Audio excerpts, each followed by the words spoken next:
I'm going to call the Shaftsbury School Board meeting to order at 6:05. Close enough. And we're going to begin with citizens' comments. And Tim, you have something to... Yeah, I was going to give an update on the work we've been doing to try and improve the safety at the intersection. Last time Larry mentioned that he and I went to a course in White River Junction on all sorts of intersection and sidewalk accessibility issues, and that was helpful. And since then we have met with Mark Anders of the Bennington County Regional Commission, if I say that right, who has looks at things like sidewalks and medians and things that naturally calm traffic. And we had a discussion with him, a number of us did. And one of the most interesting things to me from that was his suggestion about what he called plastic ballards. Was that the word he used? Barriers. Yeah. But you see them in big cities, and they're just plastic poles that are on a spring, and they use them to divide, force division of traffic where there's medians, where there's merging, things like that going on. And he said it's something that we could use temporarily to sort of see what works in that intersection if we wanted to think about a long-term plan that included bringing the lanes in, making them narrower so that people naturally slow down because there's not, you know, big wide space to go through, that sort of thing.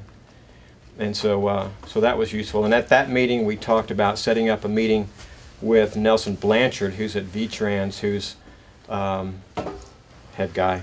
I don't remember exactly what his position is, but that meeting has been scheduled as of a few minutes ago on an email, where a number of us are going to get with him and walk around the intersection, talk about what kind of long-range planning, plans, building, construction, speed limits, and parking situations might make sense. And that'll be good, because so far it's just been us amateurs, you know, reading stuff on the internet, trying to decide what we ought to do about that. So we're looking forward to that. We've got the request for the speed limit change is officially in with the state.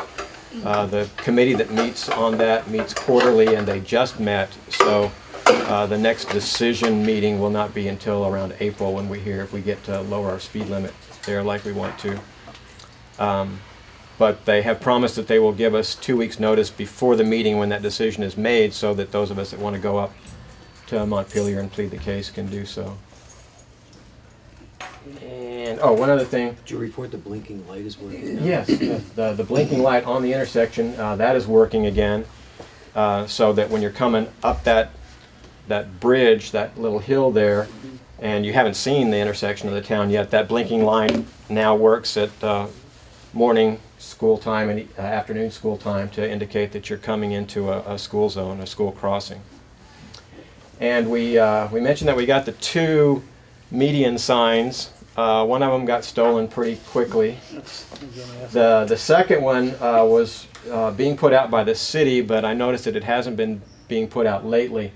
And it seems that the city guys, just with plowing and stuff like that going on, they just forget, don't have time. So Margie was suggesting that maybe the school wants to take on the responsibility of putting that sign in the crosswalk and taking it down every day. And Jim and I just spoke briefly about that, and talked about that we can think about that. It's not without effort, because the sign weighs 30 or 40 pounds, so it's got to be carried down there and carried back and placed in the medians. But I think it will help also while we're doing these long-range, wrestling with these long-range issues about the intersection. Okay. You all set, Tim? That's it. Okay, any questions? Is there a fee for the state to come out and survey that area?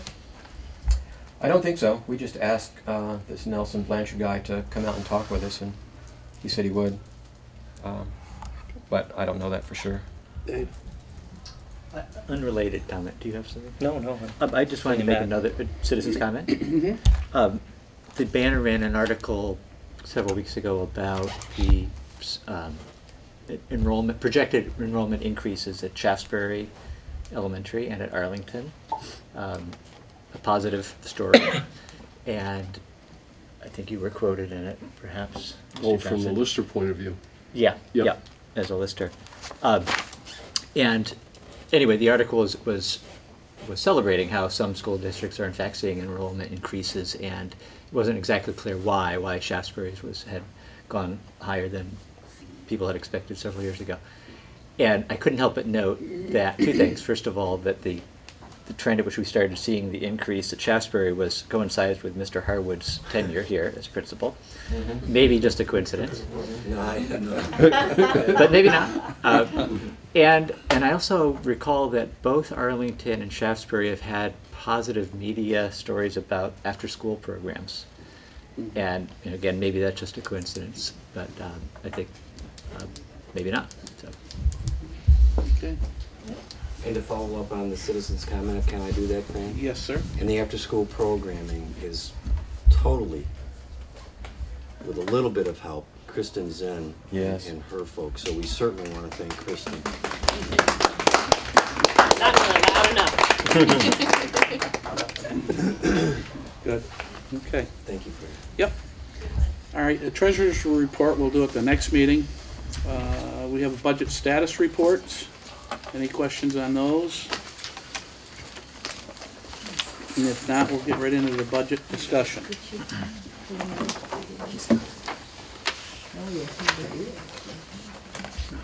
So, I'm hoping I accomplished what my task was out of last night's meeting.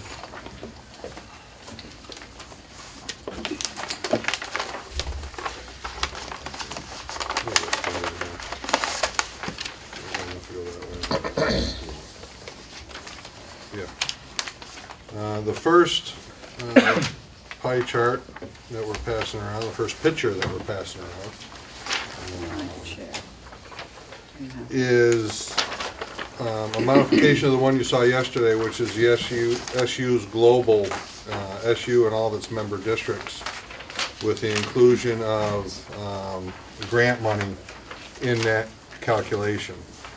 You can see up on the top the relationship between the local dollars and the grant dollars and where those monies are spent. And then the picture shows you proportionality of where those dollars go to. So I think the request was to get the grant dollars into this picture, and hopefully I interpreted that correctly, and the picture is what you wanted to see, Mr. Johnson. What do you do, turn his hearing aid off? He's still looking. While he's looking, so the local column would include money that we are reimbursed by the state for SPED. Yes. So if you look at the special programming of $10 million in the local column, all the member districts would receive roughly $5 million back in SPED reimbursement. So the collectively. The ed spending figure is 47 less the 5 and whatever other local revenue. Yeah. There's no revenue taken into account in this chart.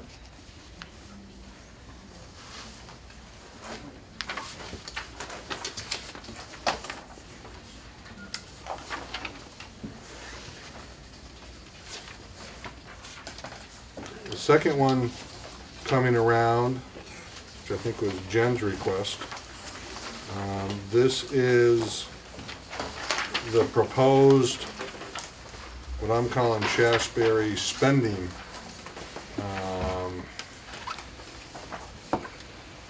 And that includes grant dollars as well. And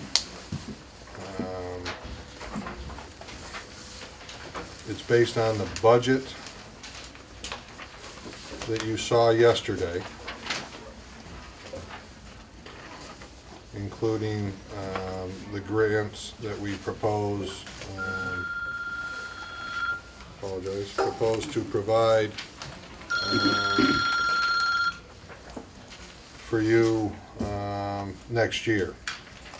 So that total is $3.3 million, for lack of a better description. And I tried to format it the same, just so you could compare an apple to an apple. And it shows your proportionality. So I guess, Jen, did I achieve your request? I think so, yeah. Rick, could you just for the audience give a little bit of a description of SU, all of what these are, so folks understand? Sure. SVSU administration is basically, well, isn't basically, is everything with the exception of special ed. So it includes me, includes Catherine's office, includes the technology. I think that's everything, with the exception of special ed. In the budget that you presented last night, it was like on the Board of Ed, there's a line for 192. Yeah. And where's the other That makes 50? That makes up to 246? Yeah, that makes up It 246. would be the next section down in the finance area. There's an assessment for my office. Fiscal services? Yeah, I forget exactly what that is. Yeah, assessment fiscal, got it. And then under That's 210. under regular programming is the tech piece. I don't have that number in front of me. Okay. And I think those are NLS, direct assess? Right. Is that it? Yeah. That's 11. Getting close. 221. So I'm off by 20,000 Yeah. bucks somewhere. It's just that the names don't all say SVSU and it's not easy to pick out. Well, let me pull it up here electronically and I'll give you exactly what it is. ELO Yeah, is ELO. I think that's some of it. Curriculum. Now, curriculum would be in the admin one at the top. Is there another question while I'm looking up that one? Homeless in that group? No. No? Well, this was the first time I've seen your pie chart, and under special programming, there are grant dollars that Shaftsbury benefits from special ed grants, such as, and Medicaid grants. The audiologist, our CPI trainer, adaptive phys ed, some other services that we do fund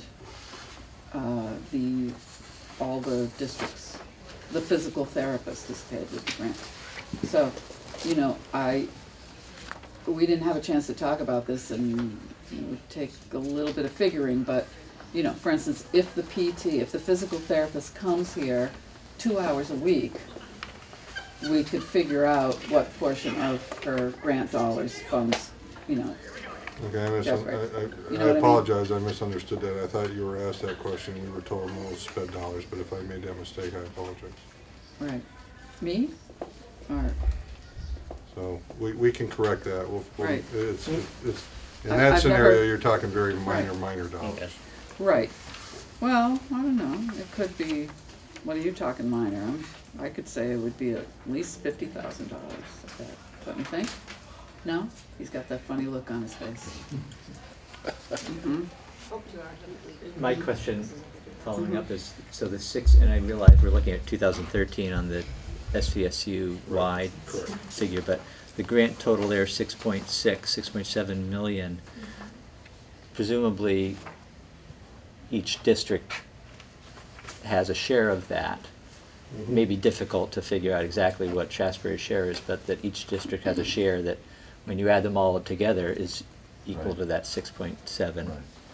And if we have 10% of the population, ours might be close to 600,000, 700,000. Except it doesn't quite work that way with Title I. It isn't like, you just Okay. don't divide it up by your I know you percent. talked about that last night. Right, so it that- has to do with this ranking and what is it? Targeting. Targeting and ranking. Yes. That has to do with lots of different other features, so. But, It I isn't mean, just- you know, in terms of magnitude, it might be more than 100,000 that's Shaftsbury's share. Mhm. You mentioned 50,000, and I just wonder if that's really all it is. Well, that's all that would be in the special programming, which shows blank. Okay. Shows nothing there. Okay. And in fact, there are dollars from our special education grants and from Medicaid grants that are flowing into Shaftsbury, but Yeah, and then there's already 144 here, so maybe that Maybe that's. That 144 is probably primarily the title dollars Okay. I think you're from the accurate. title grant. Mhm.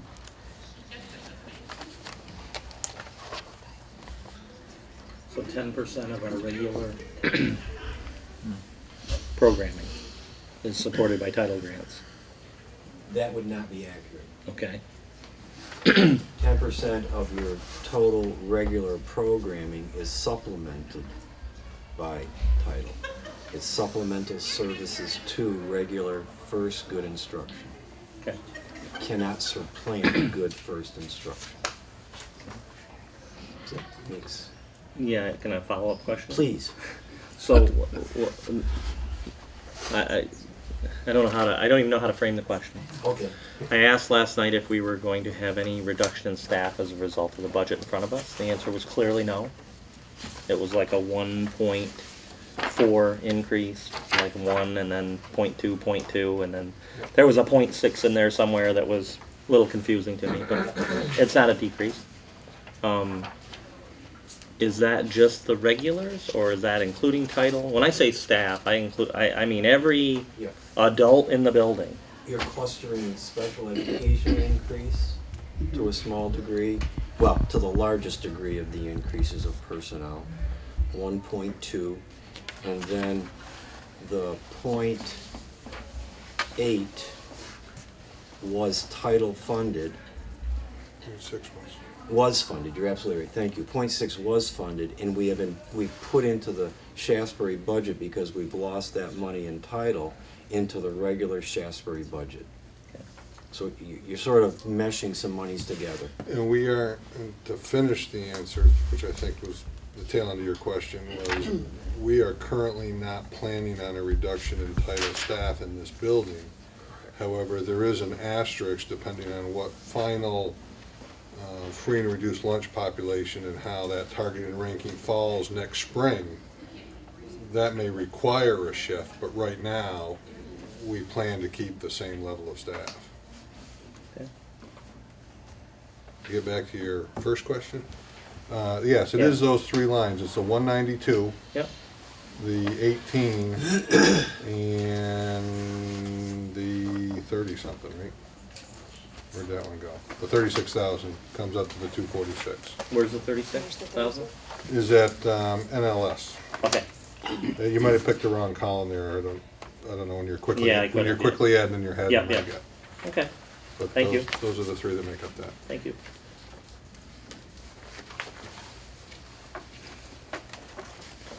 Was that helpful then to everyone?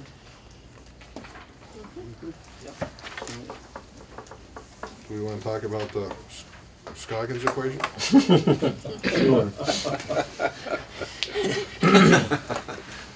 Yes. What I was trying to get a handle on, and I'm like a lot of people, as I said last night, educating myself about sped dollars, because I haven't been paying much attention, because we haven't had such a attention-getting increase until lately. And I came up with some numbers. Rick corrected my numbers, but I think the bottom line we agreed on, which is that in terms of per pupil spending, it's fair to say that the average regular student at Shaftsbury gets per pupil spending of around $10,000 a year. The average special ed student at Shaftsbury gets around $30,000. Yeah, and I would emphasize, especially in the special ed area, the average, because there will be wide discrepancies in those numbers. Sure. So, you know, I don't know what I want to do with those dollars, with those numbers, except, you know, make sure that all of you on the board realize that when you go to figure out what you're going to do about a 15% increase in the dollars, realize that you are in fact screwed, because the special ed parents are not going to want any less for their kids. Those of us who are getting a third of that aren't going to want any less than that for our kids, and the taxpayers aren't going to want to pay 15% more this year. So, good luck. We need all we can get. Luck. Yeah. I did bring special ed information. I'm not sure where I'm going to fit into the agenda tonight to talk Okay. about this. And I could just say, follow up, Tim, the projections in here right now, again, with level staffing, with with local spending taking on some of the goal is up for the tax rate, but not 15%. It's Well, up about it's not level 5%. staffing, your specialists. Increased staffing, right? So no cuts. But we're looking right now at an adjusted, this is from last night's paperwork that you handed out, Rick, going from 115 to 122. So closer to 5% increase in the tax rate. Oh, you're looking at the tax rate. Tax rate, Okay. yeah. The budget is going up 15%. Expenditures are up 15%. Yeah. Okay. All coming from SVSU assessments. 90. All but 1%, 1.5%. All but 1.5%. The Yep. cost of running this school is up 1.5%. Oil's gonna go up a little bit next year, people get salary increases, there's new contracts, etc. So cost control within Shaftsbury seems to be well under control, one would say. And because of maybe outside impacts or other impacts. I think a lot more than one would say that. Okay. Yeah. So how is it that we're, the budget is going up 15% and the tax rate is going up 5%? I mean, Well, the part of it is the equalized pupils, your population's going up, which grows your equalized pupils, which is part of the tax rate calculation, which drives down the tax rate. The other part of the tax rate going down is the common level appraisal is going up. As we talked about last time, there's a two-sided coin to that. It drops your tax rate, but if you're trying to sell your house, it's not good. It's implying a declining value of your real estate. So those are the two main factors that are driving that tax rate down. And I think I said last night, it'll be less than that because I haven't factored in the extra special ed revenue we're going to receive for those additional special ed expenditures that we're making. So once I finish those calculations, that number is going to come down even more. I don't know if it's a half a cent or 5 cents, but it'll come down something. Does that answer your question? And it's real small potatoes, and it's muddy because it's different boards, frankly. But we have 3 members on the SVSU board. But we're getting hit with. A question that I had is like the title, even the 0.6 of the title, which we are going to pick up the cost essentially in Shaftsbury. Is that a cost that was? I mean, there's not 0.6 more of a teacher. We're having the same, or whatever it is, title. We're having the same number of people. Somehow SVSU shifted that cost to us. Back to us. So that's so there's not only their increases, but there's it's ever so minor in this case, and there may be others that are buried in the numbers that are shifted to us That is and true. to the town. That is true. I just want to add to that it wasn't an arbitrary. Well, we're gonna hit Shaftsbury with another. A lot of good people worked on it. I know. No, I mean it's just we lost federal grants. We're losing federal grant dollars, and every district lost money. And the follow-up to that is when yesterday you said that the title and the grants you budgeted in this document very conservatively, as if it was sequestration. So what exactly does that mean? If let's say there was no sequestration, does all that $400,000 come back to us? Is that the impact? Probably not all, because we've been seeing declining grant money anyway on a regular basis. But the sequestration is obviously just a snowball. But if there wasn't sequestration, what would the budget look like? If there wasn't sequestration, we'd be looking at, of the $1.2 million that we're currently anticipating of a loss, we would probably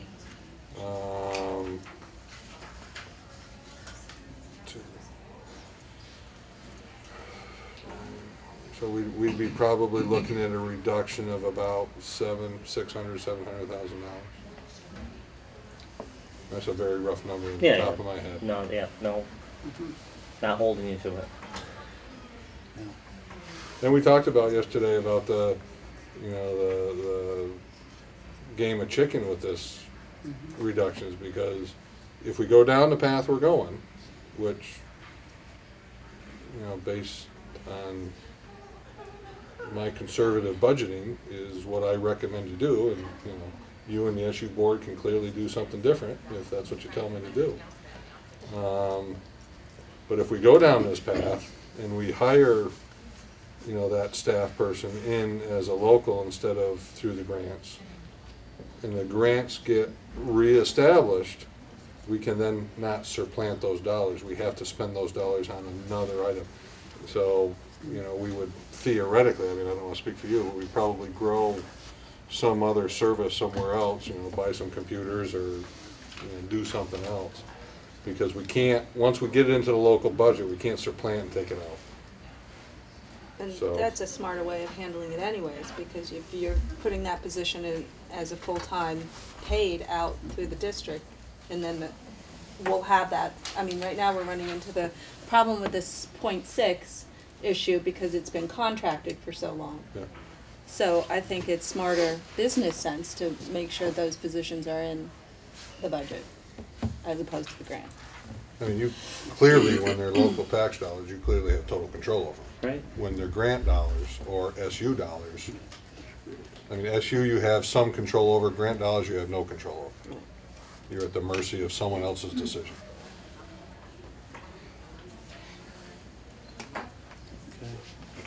Kristen has a question. Oh, I'm sorry, Kristen. Is this a good time to ask questions on special ed, or are we gonna do that? Well, I've got special ed right after we have the budget discussion, so that's the answer to your question when you were up, so. Do we want to go through the section by section on this budget, or we want to do I requested last night, you go home and, you know, read it and Right, digest it and come back and quote it to me, but nah, you know, but if you. well, we're not going to go line by line. If you had some areas, I will admit that Yeah.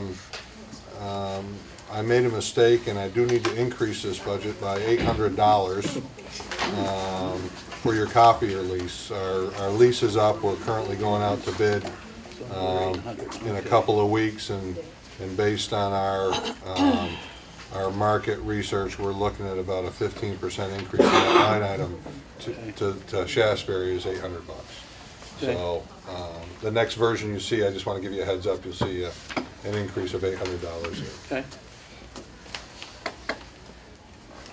Does anybody have, go ahead, Dave. Just in the first section, if we're going through Yep. by section, the SVSU assessment, the 182, or I'm sorry, 192 now, is the, I know we've been talking about an HR position in the superintendent's office. And is that currently in the Yep. budget Yeah. at 100% full-time? It is. Okay. And this- Any one of these three people can talk to it. We administration was asked at the last SU budget meeting to, and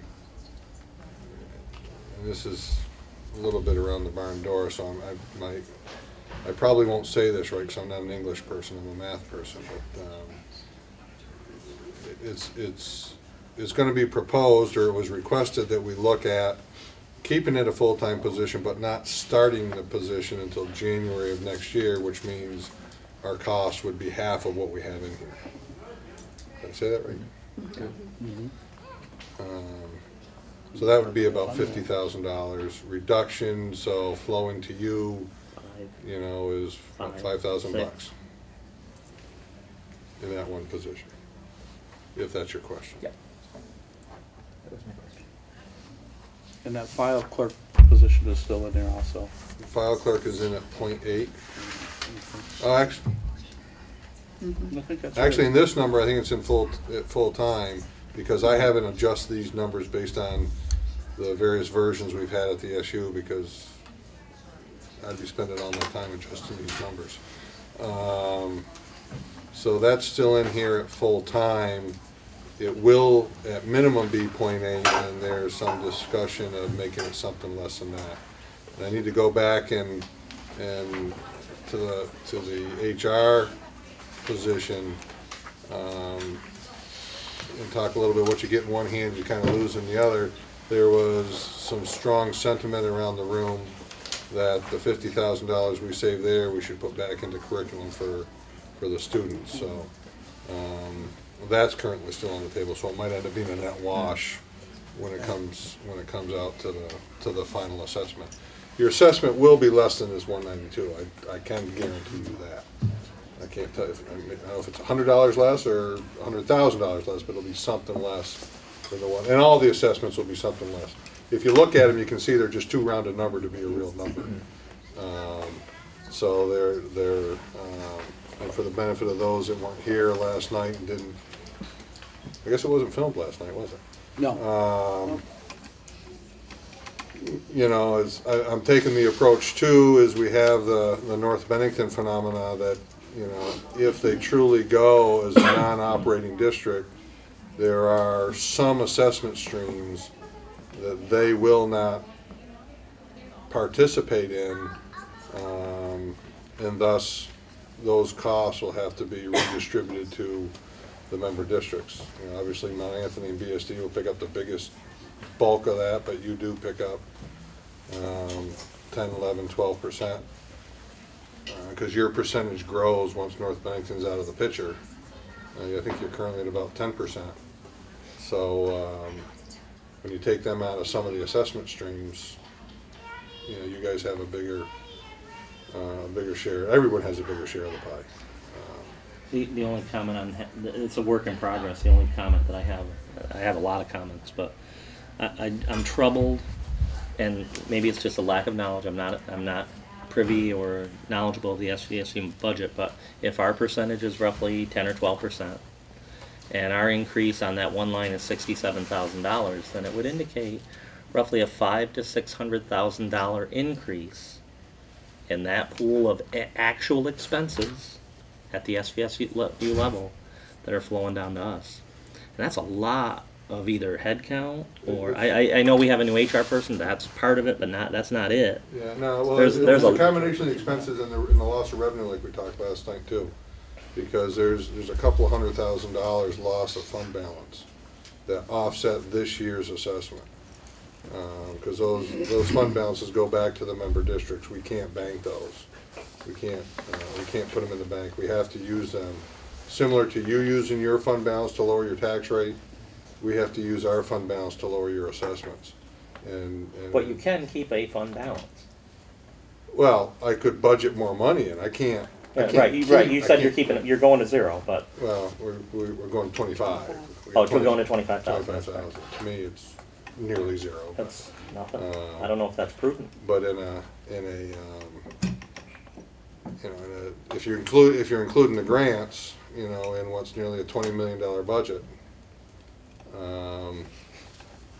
yeah. But I mean, we went through this a couple of years ago when, you know, we were forced to strip the contingencies out because the board required us to get those assessments down.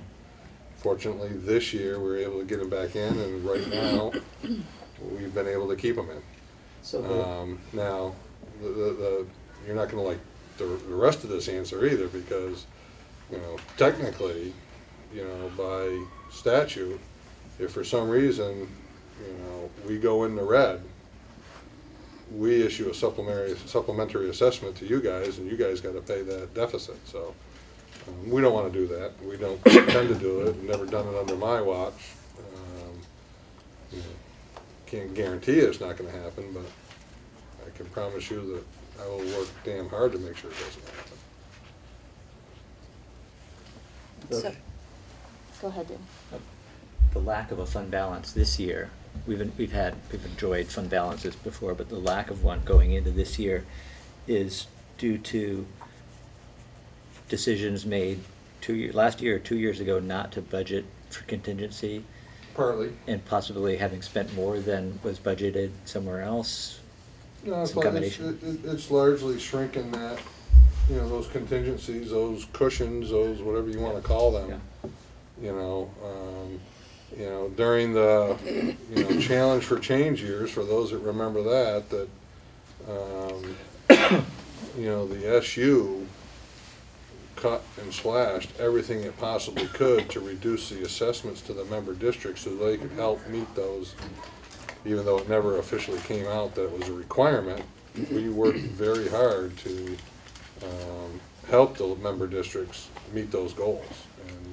And for a number of years, we actually reduced our assessments. And I can go back and find those years, but they were recent. And that helped you guys keep your budgets fairly level funded. I mean, unfortunately, you can't do that forever. At some point, you know, you're gonna end up paying the piper. And as anticipated, this is the year that we gotta pay it. As far as the HR person, I think Shaftsbury has always supported the HR on the SU level. Is that, I mean, I don't think we've ever had that discussion with the board, but how do you feel about that? Do you, I would support it personally. okay. Yeah. Me too. I mean, that's always been our voice, hasn't it? That's been mine. Mhm.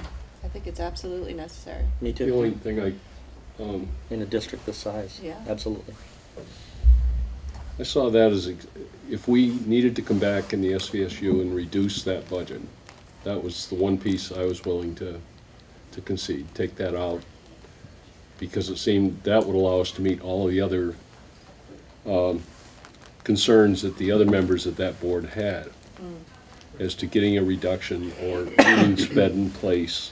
If you remember, they each had a reason for, and so that would allow us, taking that 150 position out of there, would have allowed us to meet that. But it didn't come to that. The suggestion was drop it by half, and I really hated to see us give up the curriculum piece. Yeah. I thought that was critical and still do, and hopefully we can leave that intact, so. Well, we have another meeting tomorrow night, Yeah. so that'll tell what's gonna go back in and what's gonna come out if anything, so. Tim, What is the curriculum piece? that's, go ahead. That's a continuing education piece for teachers and administration. That's a pool, that's a major piece of it. Contractually, Tim, the SU board and the local boards, with their teachers, paraeducators, and administrators, have to give financial support for, at the rate for UVM, for a 3-credit course, 2 per year.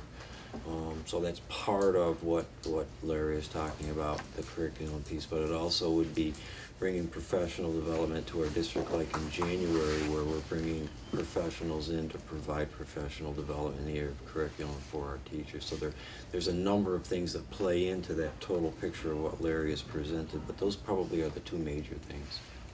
So in the paper, I think they called that professional development. Right? Correct. Yeah. Correct. And it was a relatively small number. I mean, when we really looked at it. Like 40 or It's going to 50,000. have dramatic effect to eliminate it, but it really didn't cost a lot of money, but The only thing that Sure. the only thing that I would say, Tim, it's not great that it's come out of the SU budget, but by us giving up some of the title monies that we may be losing anyway and could come back, much of a great deal of the title, the first certainly would be title money support personnel to deliver services to children. The second thing would be professional development for all of our educators. So that is an area that could get picked up if the title dollars were changed. A new strategy could be written and more money could go there. It's a gamble. And a big shift in that professional development, Donna, you probably should correct me if I get off track here, but you know, there's a big push and a shift to focus the professional development on technology in the classroom and getting teachers to be fully integrated and engaged and you know, I'm not exactly sure what the staff is here, but there's, of all the staff throughout the entire SU, we still have a long way to go to get a lot of those people fully integrating that technology in the classroom. Right. I have been sitting on the No, go ahead, you're all set. sitting on the the SVSU's tech plan committee, and we have, as a group, the one thing that we really have agreed on is that professional development for teachers is the key to doing what the state wants us to do in a document they call a transformation of education, which is to pull technology into the classroom and to great goodness, but it depends on teacher professional development. Well, as that was explained to us, that's one of the key components. If you have technology, how do you integrate it into your system?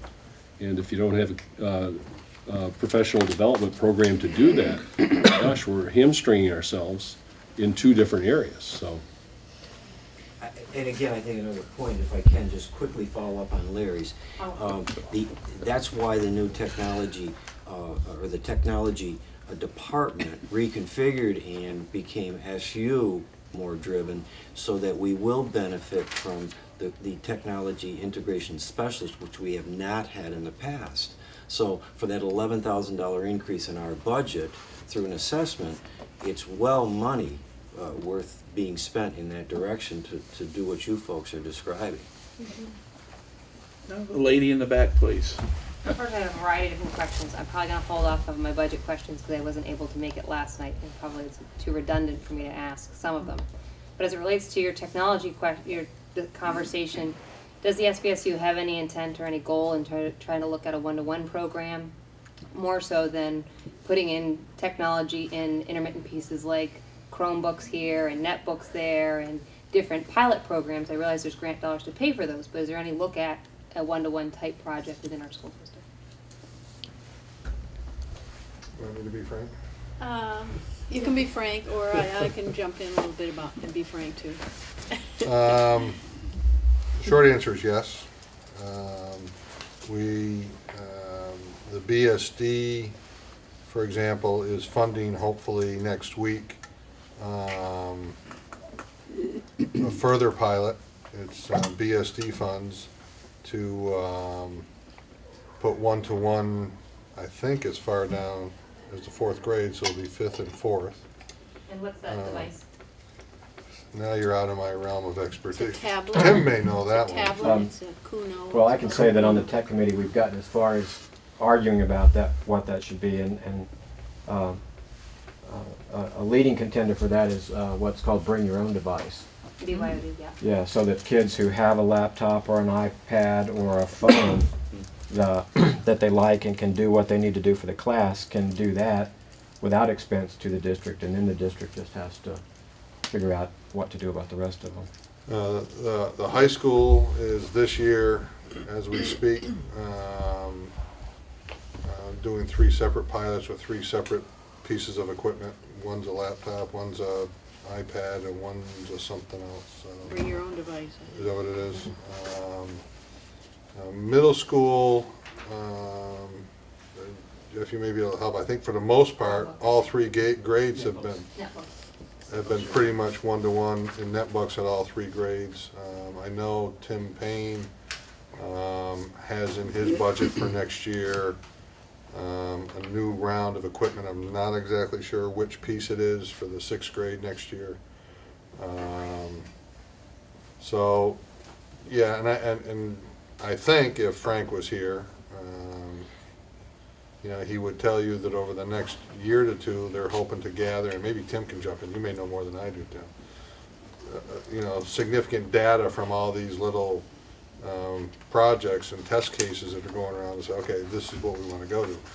Hearing from Frank, I think the general consensus is, you know, the younger kids, 3, 4, 5 grades are probably going to have a different device than 6, 7, 8 kids than high school kids. So I think they're in that stream, or that's what I'm hearing anyway. But do you have anything to add to that?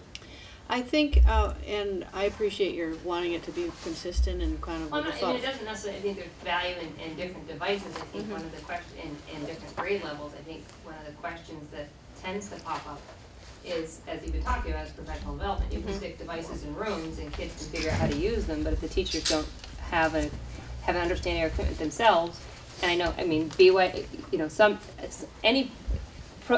there's no perfect solution to technology, at least I'm not overly educated in education. There's not, if you happen to be in a flush school and can put iMac laptops in every school, that means your technology program is going to be great.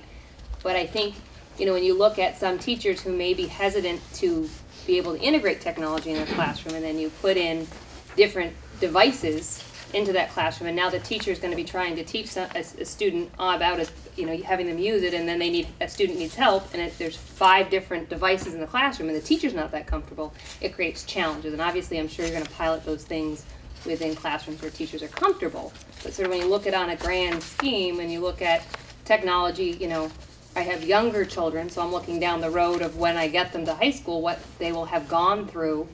You know, it's, and I hear a little bit, and I'm hoping to be able to attend more meetings to learn more as my children are headed through our education system. I just think that trying different things, we have to start somewhere, so that's great. But sort of having lots of different projects, and there's some devices that are known not to be all that successful, sort of, you know, veering away from them. And it changes every day. But I would say there are a couple, well, many pieces to that picture, but there is the device, and then there is the professional development, and then there is the whole management system, which you're also alluding to, which would include how do we apply the curriculum that we need, how do we control the devices enough so that there's internet safety within the schools and within the classrooms. So it's a bigger picture that we're trying, and there are many companies now that are trying to get a better organization of those kind of the soft side of that picture of managing the devices in the classroom and using them appropriately. So, but one of the reasons why it's kind of we're not really jumping into it this year, because there's a big state initiative about using one-to-one devices, and they are working at the state level to at least tell us what kind of device are they going to do the state testing on, or what kind of device are they going to get a contract with that will reduce the cost for all of us overall in all schools in the state. So there is a lot of work being done, and Frank Barnes, our technology director, is on that committee. In fact, he's working with them Monday and Tuesday to start to commit to that and try to get the governor to come forward with some information on what is that going to look like, and how do we use that information to plan consistently for our future so that we apply it appropriately. Missy, here at Shaftsbury, we have for the last few years used netbooks for all of our 6th graders, so that it is one-on-one for our 6th graders in using netbooks, which is good in that our students here as 6th graders are taking the use of and knowing how to use the instrument. Going to 7th grade, as Jeff said, 7 and 8, they'll be using netbooks again. Today at our staff meeting, what I said to the staff was, within our budget, we have $16,000 budgeted for technology, with another $8,000 coming from grant money, from monies that were left to us by an estate. So we, for the 2nd year, have been looking at $24,000 planned. Backing up, we've been doing that for at least almost 5 years, of using about that amount of money, upgrading the computer lab, but also upgrading netbooks. And the challenge that I gave to the tech committee today, come back in March when this budget passes with a concrete proposal of how we're going to spend that $25,000.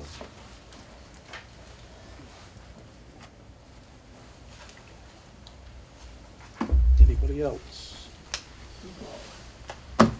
Okay, we can dispense of going through this budget section by section if nobody else. I'm good. You guys good? Yeah? All right, let's get right into the special education costs. I can't wait for it. So,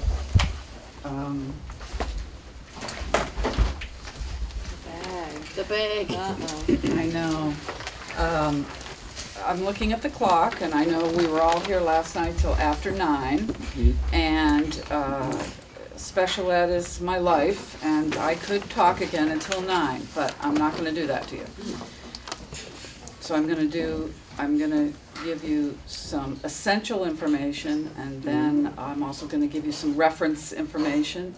And do you think I could have about 10 minutes? Would that be okay? That would be fine. Okay. And I'm sure you're going to get some questions from the audience All right. anyway. So. All right. So, and if you want to give me the hook you know, give it to me. I'll watch the because- clock. Because I am I'm a talker about something that I just love, of course, you know, so it fell off of that one. Yes, let's see, I counted this 1, 2, 3, 4, 5, 6, 7, 8. There, this is for the board table here, and then, oh wait, you did that backwards. And then this could be for the audience. I made 20 copies that I wanted to share with everybody tonight. And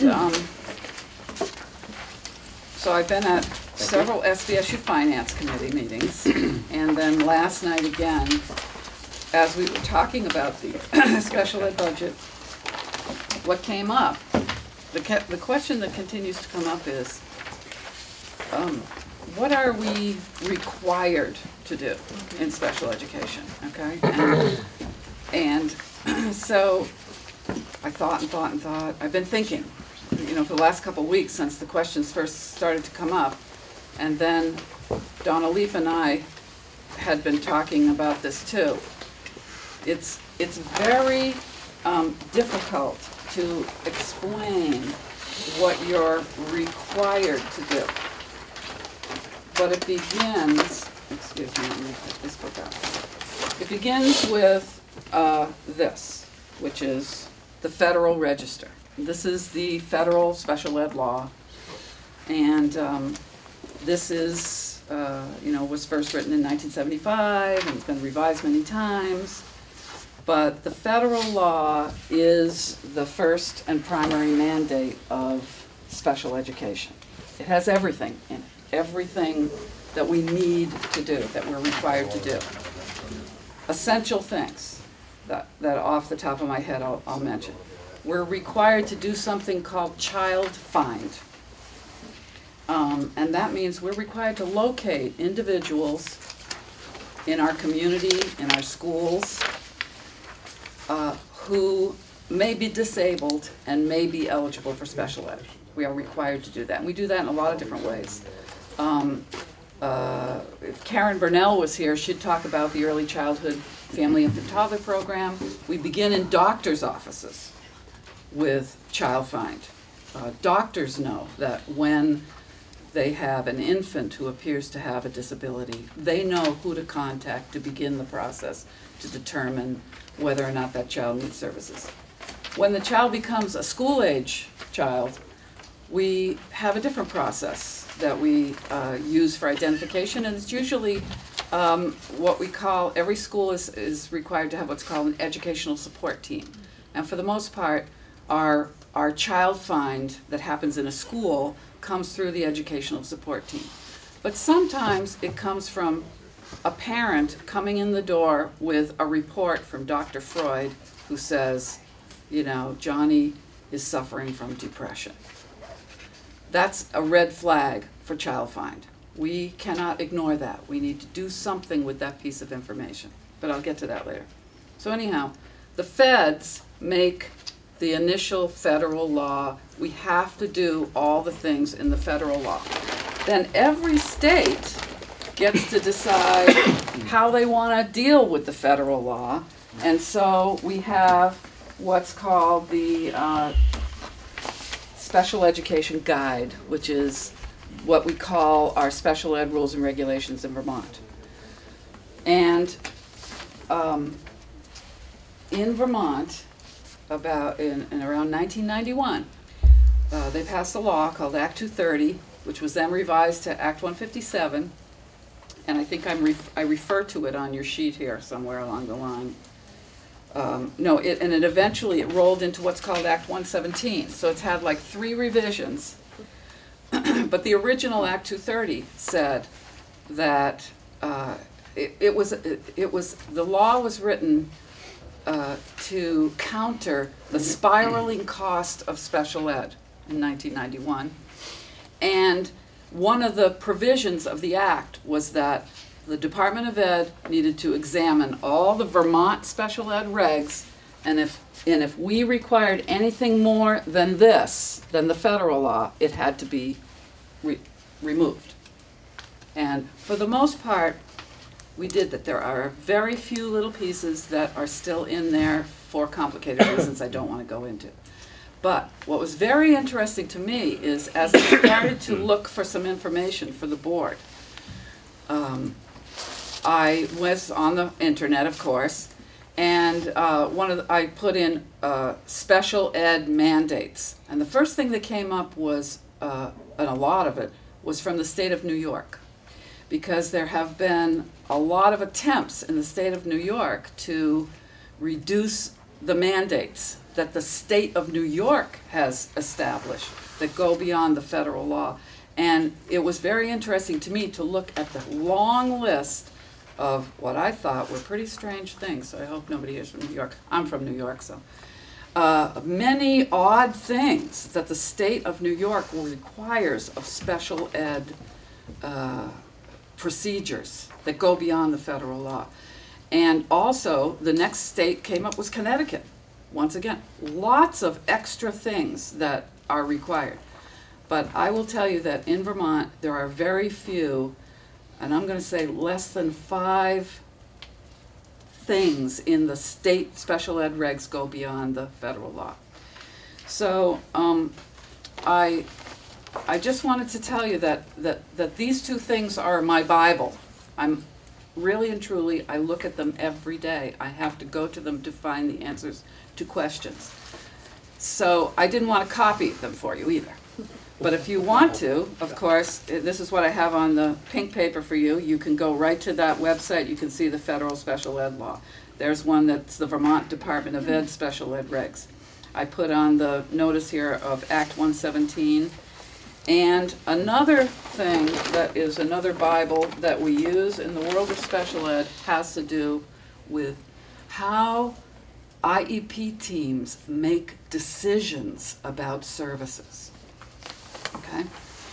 So this is really important because this is where some of the money issues come from. And I'm going to give you an example. You're at an IEP meeting. Mom comes in. Or the parents come in and they say, I was on the internet, or I talked to so-and-so, and they said that equine therapy is the best thing for kids with disabilities. I want my child to have equine therapy. Do you know what equine therapy is? You ride horses, okay? It's some kind of a therapeutic horseback riding program. Okay, so the people at the table stand there. How do you respond to that request? That's what this book and this training does. And this was something, well, you see, 2001, the Department of Ed and the University of Vermont worked together to establish this training. And I've done this with a lot of special ed teachers, but I have to say that I think we may have lost a generation or two because this has been more than 10 years. So I should probably be repeating it. But this gives people who are at the meeting sort of a process, a questioning process to get to about how to respond to those kinds of requests. My child needs, a computer. My child needs a special evaluation. My child needs, parents come in all the time asking for things. And this is terrible and I'm on camera, but how many of you remember George Carpenter, who was my boss for 20 years? I love George, best guy in the whole world. George would say, just say no, Kathy, just say no. You can't just say no. If the parent says, I think my child would benefit from equine therapy, you need to say things like, that's very interesting. I think I've heard of that too. Well, tell me more about why you think your child would benefit. And the parent said, well, I think it would really help his self-esteem. Okay, so what we're really talking about is you feel that your child needs to participate in some activities to improve their self-esteem. Well, now you're moving into some other territory. You're not just saying no, but you're opening up the door to having a discussion about how could we help your child improve their self-esteem. So that's kind of what this process helps us with, and this is a very helpful tool. And it's also online. I didn't want to copy the whole book for you, but you can go to that website and you can see the whole book. It's very simple and easy to look at. And then next thing I want to talk about, oh, well, first, if you just look at let's talk about your pink packet here for a minute. So those are some good websites, and the last thing on your pink packet is the parent rights, which I'm giving you the website to go to because the parent rights are 40 pages. When I started in special ed in 1972, which was a really long time ago, they were a half a page. It was a half a slip of paper. Those were the parent rights. Now they are 40 pages. And what I copied in your packet here was a very small portion of it, but you can see the index and the depth of information that parents have access to. When you have these IEP meetings and evaluation meetings, and also discipline hearings and things like that with special education. So these are all legal rights that parents have and that we have to be aware of when we are working through the special ed process. And most recently, and you can look at all of the issues that are addressed in here for parents, but the newest section is the last 2 pages. The last 2 pages were added just a year or 2 ago. And they are a resource guide for parents who need assistance beyond the IEP team. And you'll notice that they list the Disability Law Project. That is where parents can get free legal advice if they are feeling that their child's rights are being violated. Also, there's some other disability law projects that are all over the state of Vermont. And many parents do call the law projects because they are having difficulty or are in conflict with the school. And many times we do have involvement with the Disability Law Project who comes in and tries to help parents in the school come to agreements. But there are also other resources in the parent rights. We do offer parents mediation services. Those are paid for by the state of Vermont. And there are other means of dispute resolution if you have a problem. But this is of great, I don't want to say concern, but this is something that special education teachers and principals are all very much aware of, and they know that parents are spending quite a bit of time trying to make themselves more informed, and it's not something that you can just brush off the table. You really have to address these rights quite often in your interactions with And with it is parents. time. What? You're over 10 minutes. Oh, no, already? Yeah. Well, then, can I have a little bit more time? Just, I want to make sure we get to. 3 more minutes. Yeah, How people about have flip side of specific the pink questions. page? Oh, flip side of the pink page. Flip side of the pink page. I spent a lot of time looking for meaningful information in the Department of Ed website that could zero in on Shaftsbury and information that you, as Shaftsbury board members and community members, would be interested in. So what this is a small section. This is a copy and paste of a huge document which is about the special education cost, the ADM, which stands for the average daily membership, child count by the school district, and this is all from the Department of Ed website. And the reason they do this is because they are trying to identify high spending districts. And if you are a high spending district, which Shaftsbury is not, the Department of Ed will come and help you to control your costs, I guess.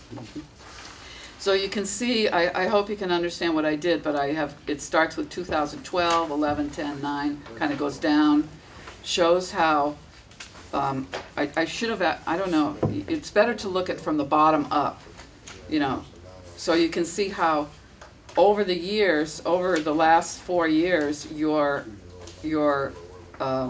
total student population has increased. Your special ed count has increased. The percent of special ed students has increased. Now there's a little fluctuation on, you know, the special ed costs. It's kind of gone up and down a little bit. And I believe, I didn't have a copy of what Rick handed out last night, but I believe what he handed out last night for the cost of special ed was like 481,000, something like that. I can't remember. For Shafts. For Shaftsbury. I don't know, I have that number in my mind. So that's a little down from what we did last year. It's 800 and something thousand. Well, that's, what you're Oh. looking there on the pink sheet is Yeah. only the eligible costs. too. Eligible costs. Oh, There's that's other- right. There's other non-eligible costs that are in there, and the numbers they're looking at. in the Right. budget. That's right, this is only the eligible cost. And according to this document, compared to, they have a, they have sort of like a, what do you call it when there's like a range? Well, I guess a range. There's a range of what they consider as typical or expected costs. And Shaftsbury for the last 2 years has been below the range that they feel is a typical cost for special education services for eligible students. If I could just do one more thing, and then I could answer Yeah, I some want to questions. open it up, yeah, for questions. Okay, so the last thing in your packet, in your pink packet, is an IEP. You know, we keep talking about IEPs, stands for Individual Education Program. This is a blank IEP, except for one page, which is page 8, okay? So, first of all, what I want to tell you is that this form, which is a required form, it's made by the State Department, they give it to us, all special ed teachers have to use this form when they write an IEP. The IEP is what generates the cost of special ed, I guess is a good way to put it. And every single thing that's here is, it says in the Federal Register, and it also says in the Vermont Department of Ed regs. So it says things like, for every IEP meeting, there has to be a parent. There has to be, when appropriate, the student should be there. There has to be somebody called the LEA rep, the local education rep. Usually that's me or Mr. Harwood. There has to be a special ed teacher. There has to be a general ed teacher. These are required participants at an IEP meeting, and that's what it says in those registers. You're also required to, on page 2, you're required to list the present levels of performance about the student. You're telling a story about the student. You need to know about his disability, his medical condition, his strengths, his needs, other considerations. Those are the words that come right out of the regs. The next page, you've identified that the student needs something, so you write a measurable goal and objective that the teacher is going to carry out to help this child gain the skills that they're missing. And then on page, if the student is 16 years or older, and I know we're not talking that here, but there are some additional requirements in the federal law and the state law about post-secondary transition plans and what's called a multi-year plan if it's going to take longer than 4 years for a student to graduate from high school. But on page 8 is what's called the service page. And this is the page that generates the costs of special ed. And for this is a real one with the student name removed. This child needs services in reading. He needs some academic support in the classroom. He needs some other, it says academic support in writing using assistive technology. He needs math. He needs some help with toileting. He needs other kinds of mobility and transportation throughout the school day. He needs OT services, occupational therapy, physical therapy, transportation to and from school, and he also happens to need services from the Vermont Association for the Blind. And each one of these things is a piece of how the budget is built. And so I just wanted you to see the detail that goes in. And these things that get written in here are what the IEP team talks about, what this child needs in order to benefit from his education in the school. This is not a Shaftsbury student. It's not a Shaftsbury student. And this is done every year? It has to be done once a year. And then there's a few more pieces on the IEP, but I don't think I'm going to talk about them. It's about how the student's going to participate in assessments and some accommodations the child might need, and some other things like that. But this is what an IEP looks like. The most important page, the money generating page, is that page that is the service page that I put in there for you to see. So we're required to find children. When you find them, we're required to evaluate them. The evaluations have very specific criteria spelled out in the laws. Has to be in their native language, has to be what's called multidisciplinary. We can't just have one person do the evaluation, has to be multiple people, so you're not just getting a one side of an evaluation. Then if the child is eligible, then there are timelines and whatnot. You have to write the IEP, provide those services, and then once a year review those services. The biggest point for me is this, the guide about how you decide if the child needs things. And that's what this book is about, and this program about decision making. Who Okay. wrote that book? It was written through a project with the Vermont Department of Ed and the University of Vermont. In particular, the author is Michael Jean Greco, who is the director of he's the director of what's called the Department of Inclusion, Center on Disability and Community Inclusion at the Vermont Department of Education and the University of Vermont. So that book carries the weight of the VT DOE. Oh, yes. The authority. The reason that book matters is right. because DOE says thou shalt do this. Not really. They recommend this. We're not required to use this book. I just absolutely believe in it as a training tool for special ed teachers and others who have to make these hard decisions about whether or not the child needs equine therapy or a special evaluation or something else. Okay, Christian, Go ahead. yes, questions?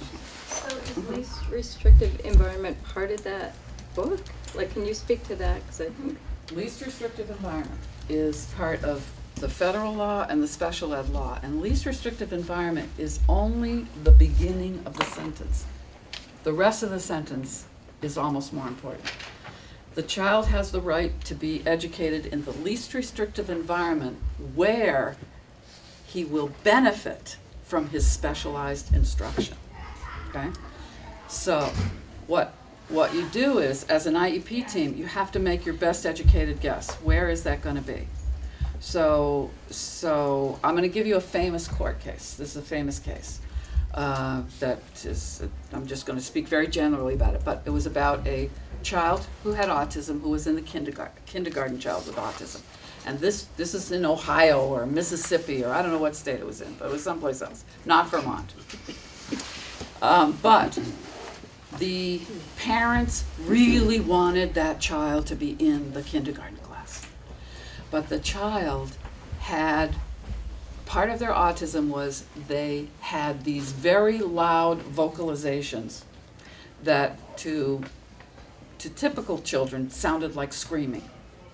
The child was very stimulated by the sound or the feeling of these, we don't know why, but the child made these very, very loud noises. But the parent wanted that kindergarten. And so somehow the IEP team determined that that was the least restrictive environment where the child could receive their specialized instruction. So the child was placed in the kindergarten. After a while, it became apparent that the noise that the child was making was so disruptive that it distracted the other children and the teacher from providing the instruction, including the instruction to the child with autism.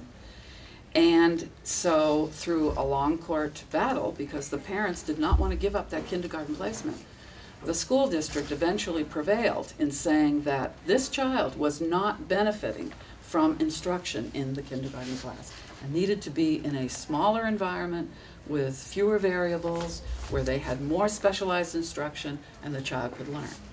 So least restrictive environment is not a mandate for every child with special ed to be in a regular classroom. We have children in residential placements. We have children at the PLUS program. But do you have to start them in a least restrictive environment? Not necessarily. Not necessarily. Do we do that, would you say? Every decision has to be based on an individual case.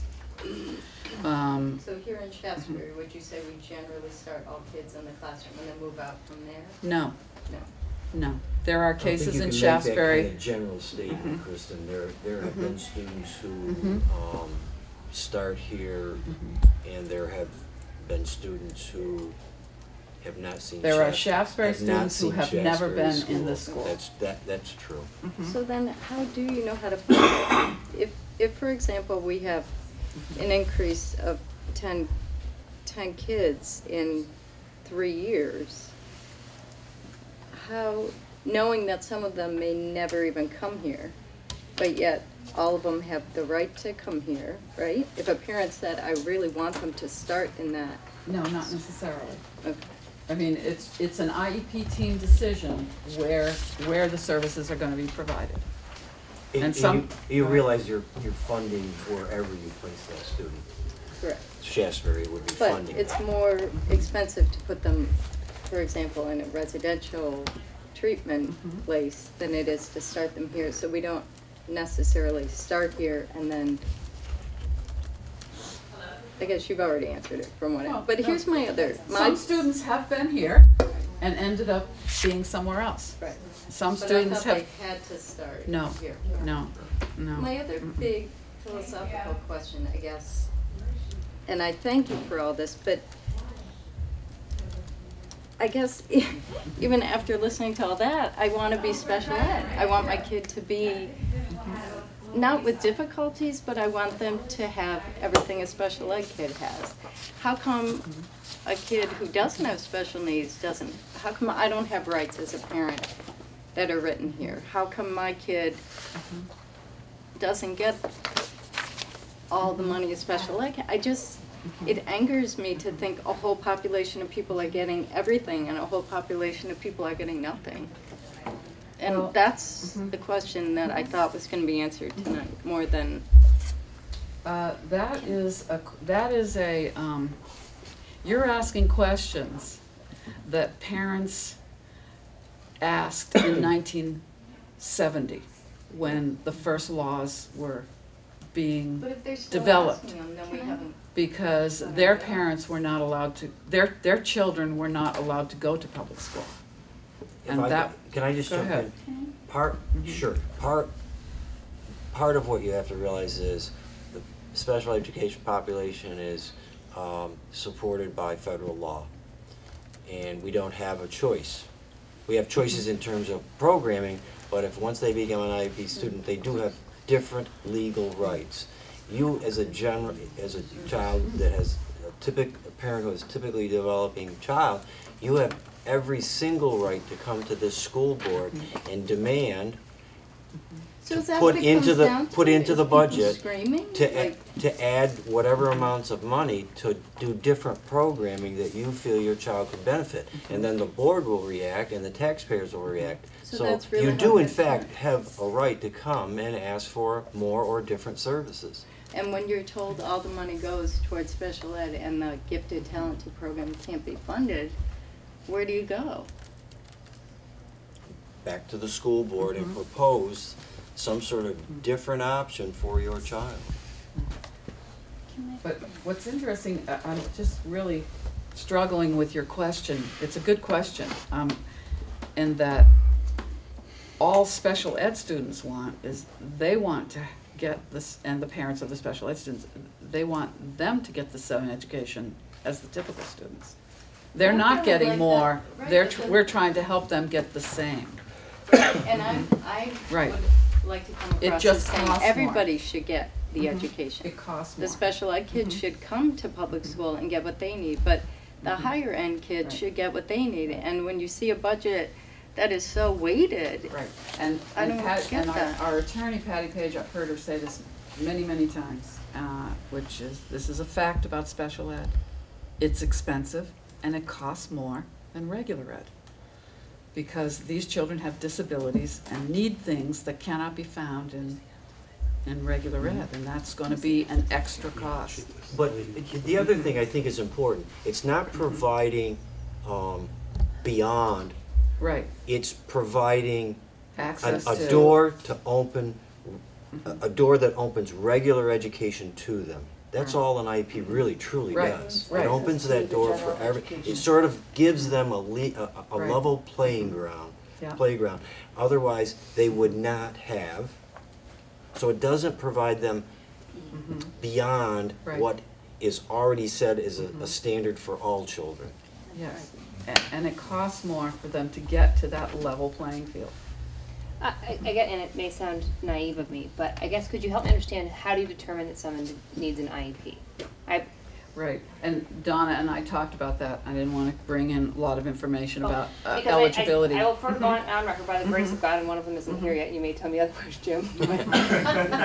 My children, I'm not in need of special services at this point, as far as I can tell. Right. And I feel blessed for that. And I'm not necessarily, I understand that special education is going to cost more. I guess my concern as a parent is, and I realize that my child will get what the level of what they have, and if he needs more than that, if either one of them needs more than that, I realize I need to advocate for that myself or find a way to accomplish that. However, what my concern is depending on how you determine, Right. I think all children should have IEPs. I don't Right. think it should be dependent on if they have special needs or Right. not. I realize that's not probably realistic in our education system as it stands today. However, when you determine them when they're on an IEP, what is the framework of that? How do they Right. get put onto that? And what if Yeah. I know of situations with teachers where they've had children that they've advocated for a child to be on an IEP Oh, yes.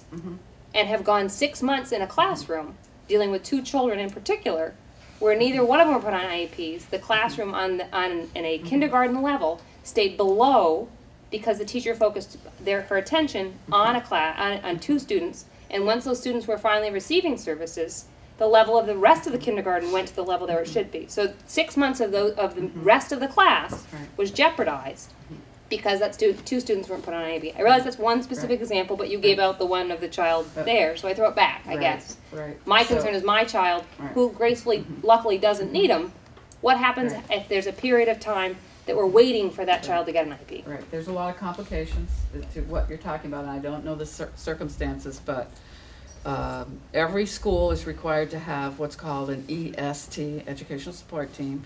It's all spelled out. Once again, I didn't copy all these books, but if you want to look it up, you will see that the Department of Ed has lots of regulations and requirements about how EST operates, and it's supposed to be a way for a teacher to go and get some help for a child who's struggling in a classroom. It's not supposed to be used to delay a special ed eval. There is supposed to be, fairly limited time on how long are you going to try interventions before you move into a special ed evaluation. Now, in a lot of circumstances, there are other pieces that make it complicated. For instance, we have to get parental consent, signed parental consent, to do an evaluation. sometimes parents won't give us consent. So my So- child doesn't need that, but they're sitting in a classroom with, you can't get parental consent, and my child now is suffering. Not because he doesn't Right. need special needs, but because the child in there is causing behavioral issues that we can't address. Those are my issues about Right, right. being able to accomplish, and I don't know That's right. So I don't know the circumstances of. that, I don't, it's out of, it's That's not right. within But Shaftsbury. there are mechanisms, lots of mechanisms in the federal and the state regulation to address that. And that, once again, like I said, the EST is supposed to try some interventions within a time limit and then move into a special ed referral if it's necessary. If the parent does not consent to that referral, there are also mechanisms that school districts can pursue to challenge that parent right. How long does that typically take? That could take, weeks and months.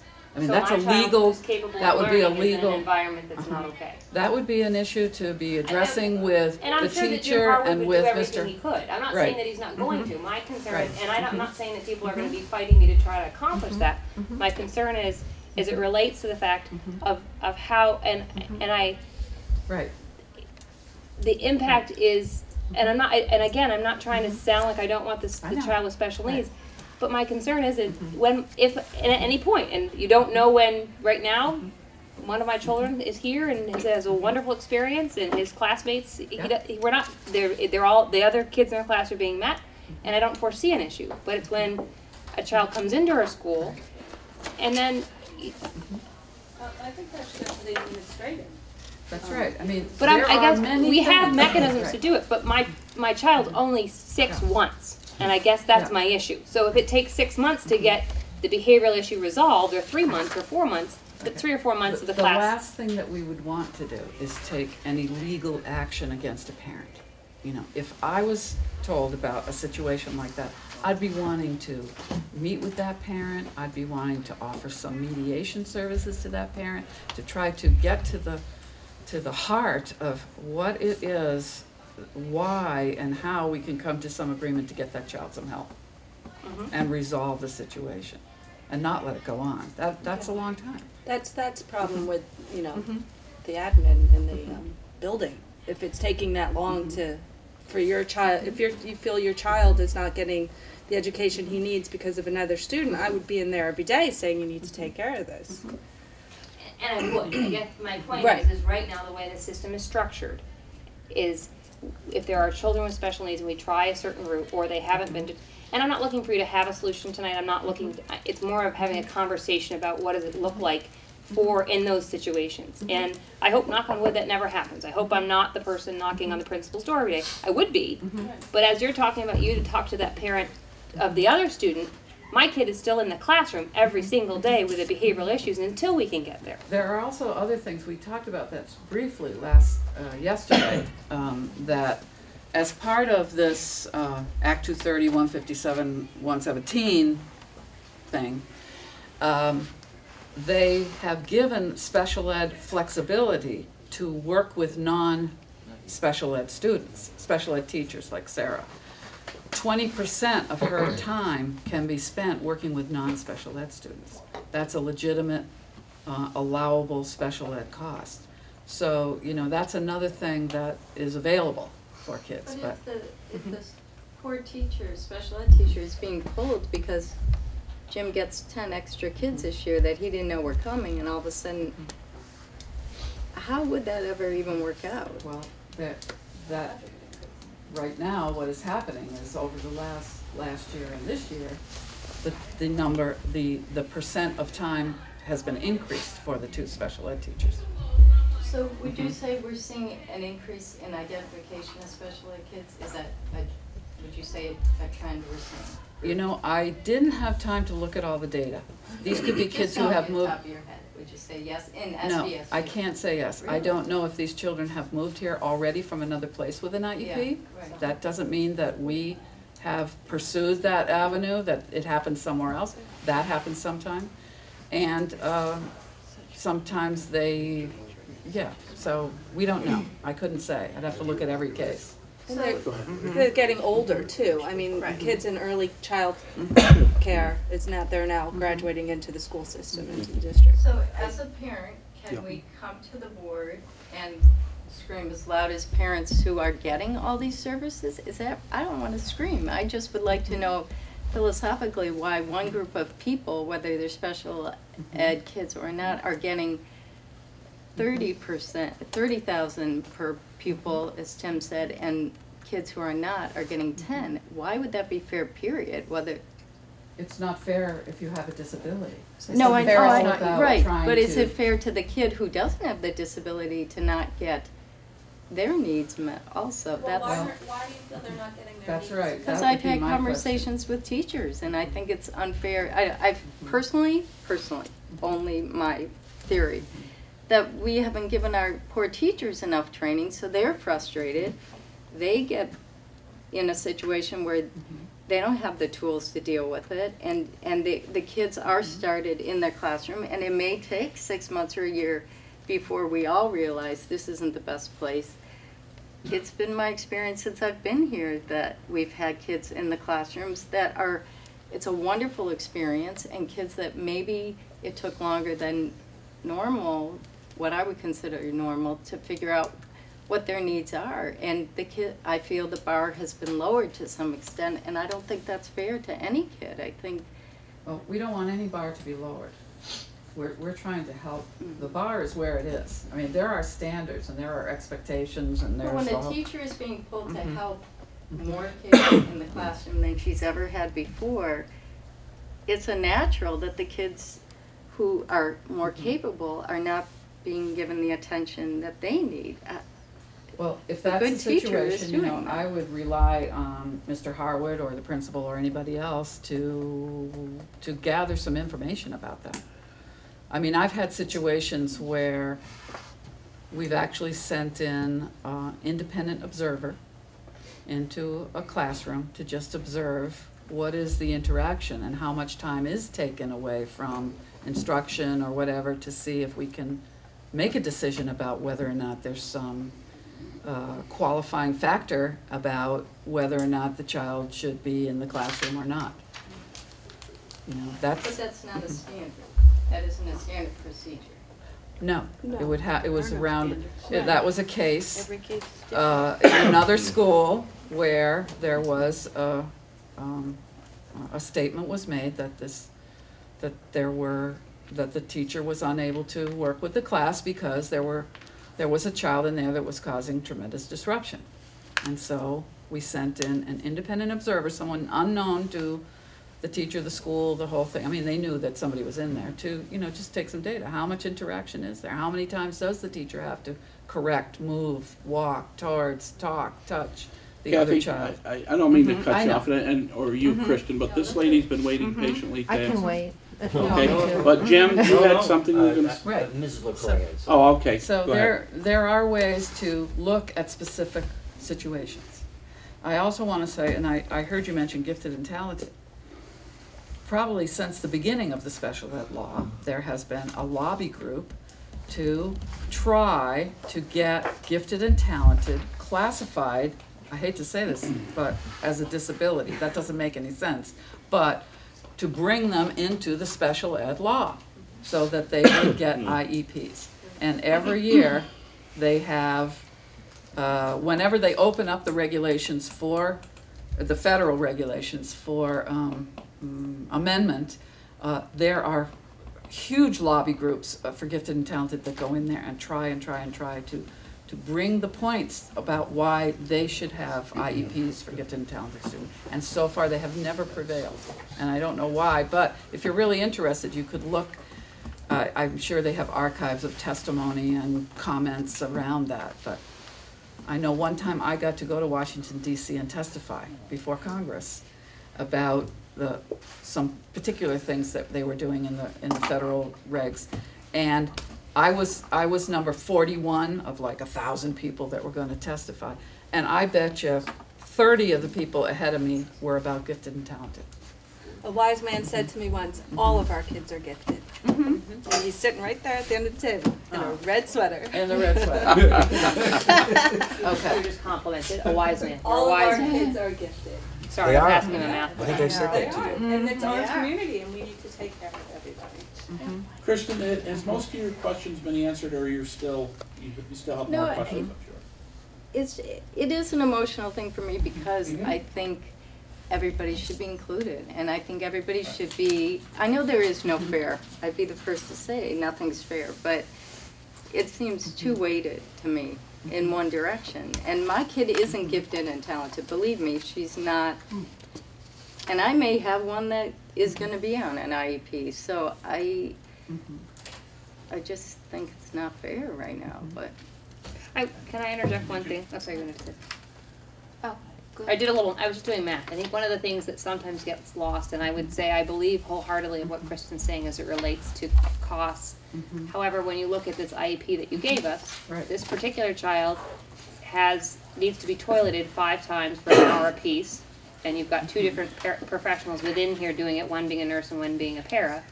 I mean, if you look on a 40-week year, that's another $7,000 that's being just a toilet. I mean, if you look at a salary of figuring a nurse is $25 an hour and a para being that, you've got $7,000 to toilet that child. Which I think that what gets confusing is when we look at it at $10,000 for my child versus $30,000 for a special needs child on average.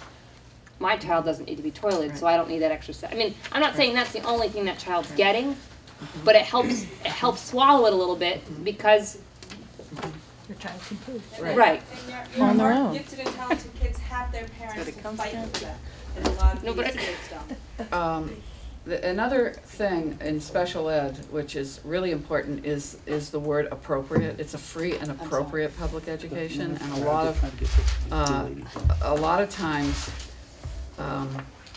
we have disagreements over that word appropriate.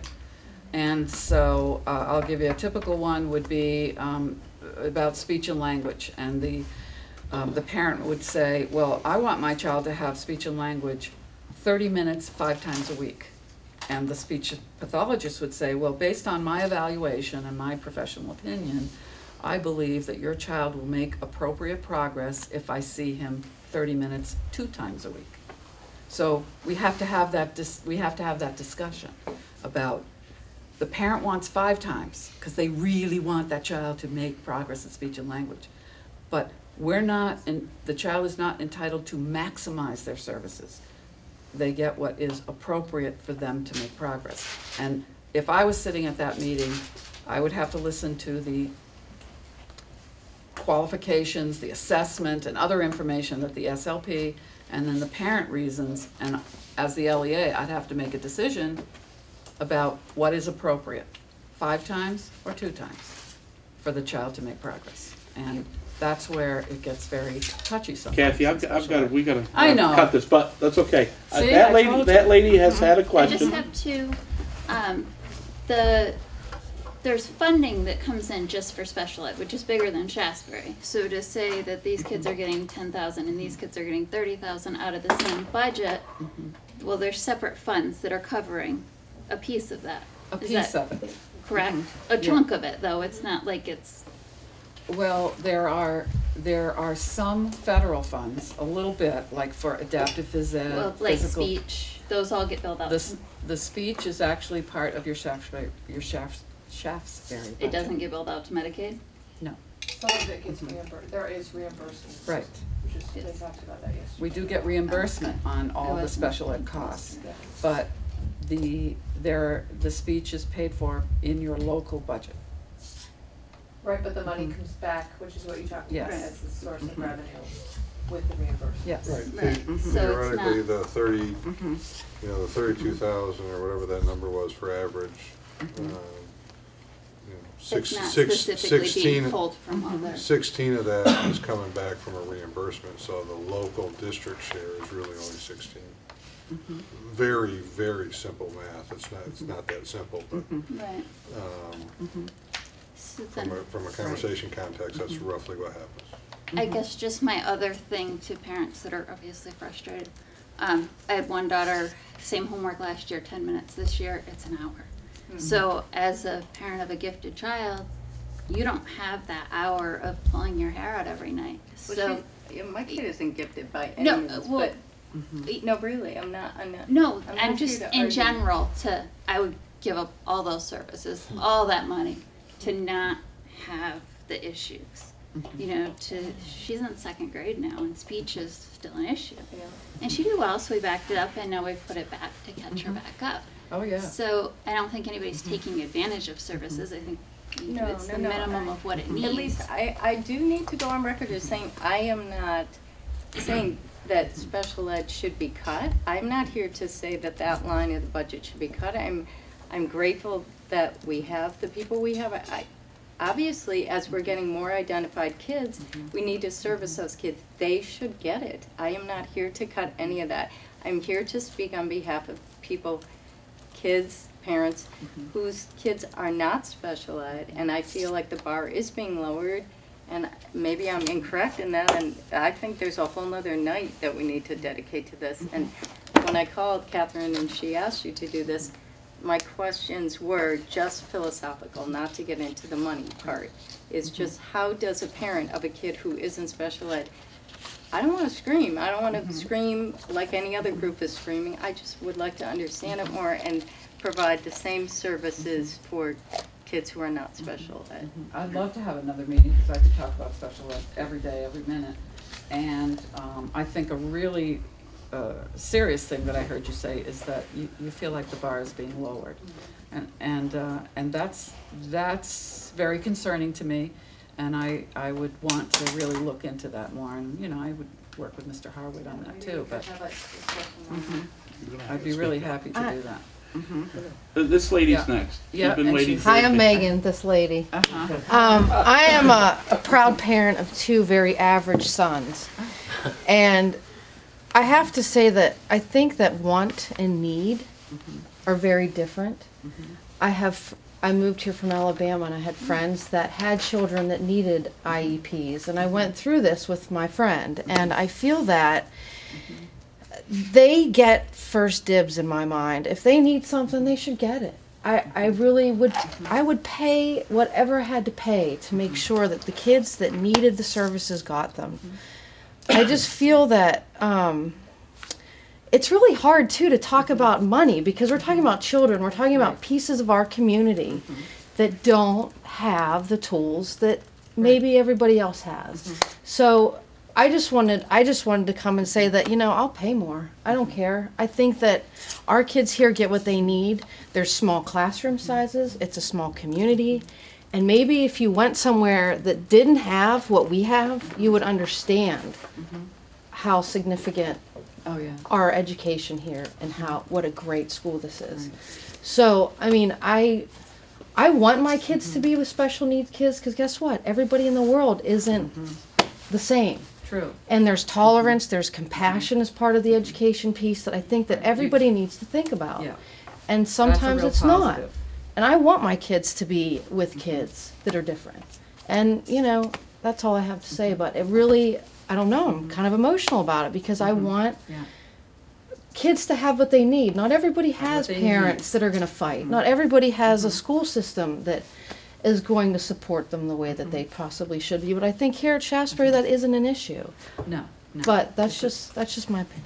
That's good. Thank you, everybody. Listen, if Kristen, if you have questions, or you, We can have some get follow-up. with Kathy Buck, Yeah. or do emails back and forth or something, because I want to make sure you have all your questions answered. Yeah. And if there's other information, I wish we could go on longer, but it's been an hour now. Awesome. And we got a lot of things to get to. But I have to sit down? thank you, Kathy. Thank you for the information. I know you know what you're doing, but it's just.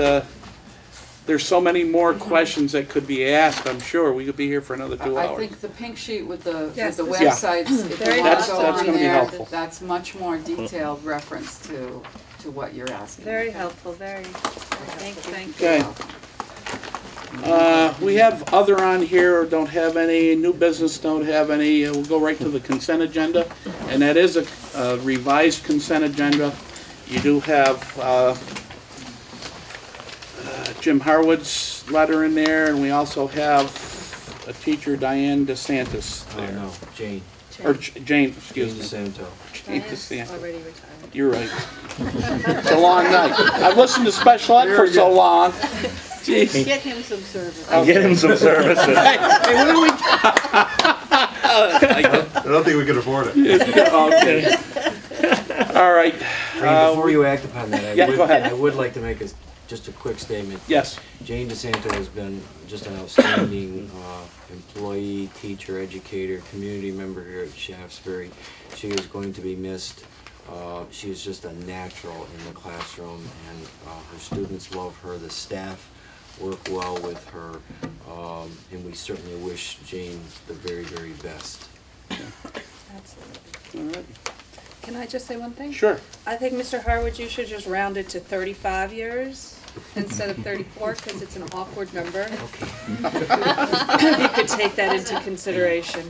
As Yes. a new person coming to the board, do you have to, is there some contract that you have to accept this resignation? No. Well, we haven't accepted it as of Because yet. I'm just saying, before you make it, I'm not gonna throw out. Well, he's backdooring us because we have to accept the consent agenda anyway, so.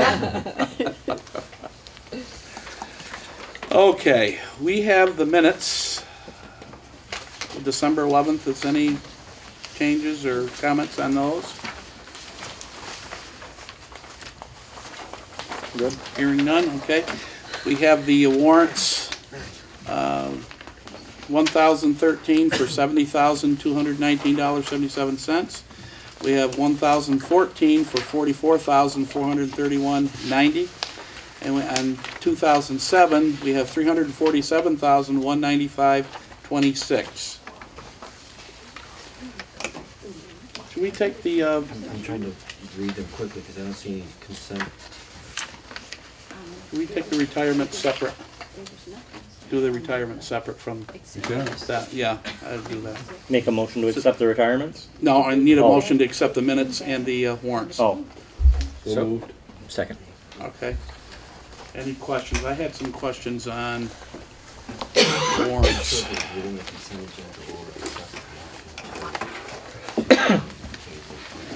Find it here now.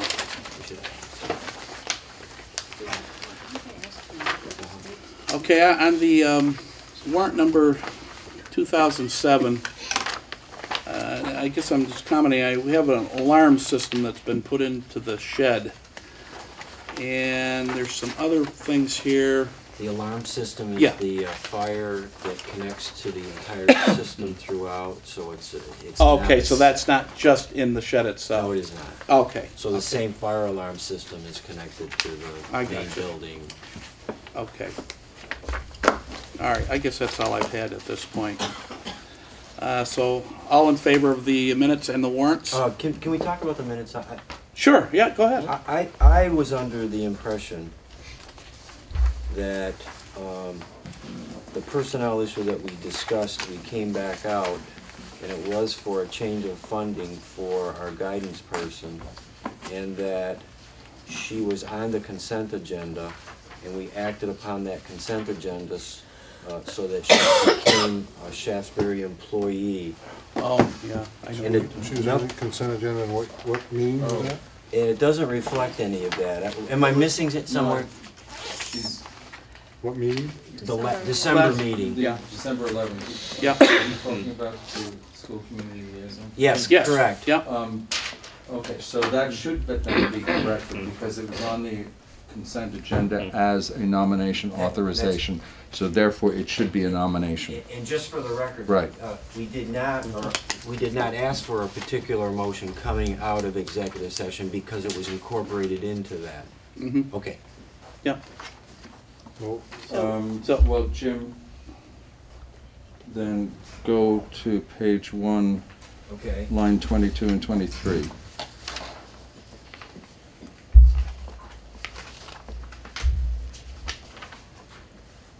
Is that not referencing the same No, person? that is a separate. That's a separate That's a person. separate person that was hired because of a child moving into our district. So Okay, it's so a then very we- different person. We just need to change the nomination authorization to nomination. Correct. And Rick told us to change the date or something, because we had a date, but it was, he said it should be ongoing now or so something. now you're dragging me into this. Well, no, I remember that. No, you're absolutely right. Because Jim had mentioned the Pile date. on. No, you corrected us in the way you should have, and you did a fine job.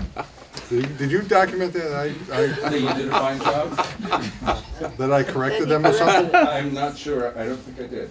Well, What was the correction? Well, I don't know. We had it till June 30 or something, and It it had should have an been end date. ongoing, so we The didn't put a pa- date. Oh, yes, The yes, parent- yes, yes, yes, yes, yes, The yes. paraeducator, not the homeschool liaison.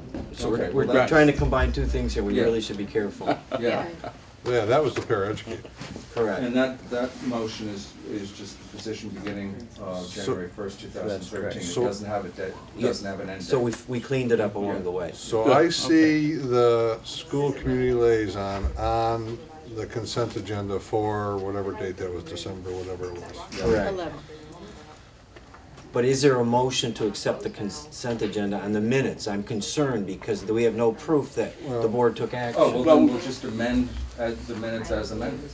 Right, you Yeah. can amend those Yeah. minutes, but you still have a difficulty here. Right. What I wanted to do is take the minutes and the warrants, then do the retirements after. No. Right, we're still on the minutes. Oh, okay. We're still on the minutes. Minutes, right. And, as, if you didn't come out of executive session and amend this nomination, then you still need to do a nomination, because this nomination is for an SVSU position. What you're looking for, Well, there's an error, just an error then. Then the nomination form is an error because, right, but it's also, the funding source is also wrong, because it's not gonna be the title funding source. yes, it is. Well, then it's a nomination No, it isn't. authorization. Right, so, but it's not that. Okay. So tell us what we need to Tell do. us what we need to do. Yes. Why don't you go back and fix it and come back and, And the problem is, Take action. we have to pay the individual is the Right. problem. Okay. So, Richard, help me out here. Which one are you questioning? Doesn't exist in your minutes at all, Richard, So, other than accepting the consent agenda. Because it was done in executive so we're, session. we're gonna need a different motion outside of correcting these minutes, I think. I think that's the cleanest way in which to do it, just Right. to clean up that it's in Shaftsbury District and the correct funding source from Shaftsbury personnel salary line. Right, And that would clean up what the issue is. yeah. So, go through with your consent agenda, fix that, Okay. and we'll have to have All right. another. So your minutes are You're correct. gonna consent to the minutes? Okay. So, yeah, I'm doing the minutes and the warrants. I've already gotten a motion and a second. So, all in favor of that? I think. Unanimous, okay. no, No, no. no. No? Oh, all right, Pat's, Abstaining? Yep, Pat's abstention. Okay. Same reason, Pat? yep.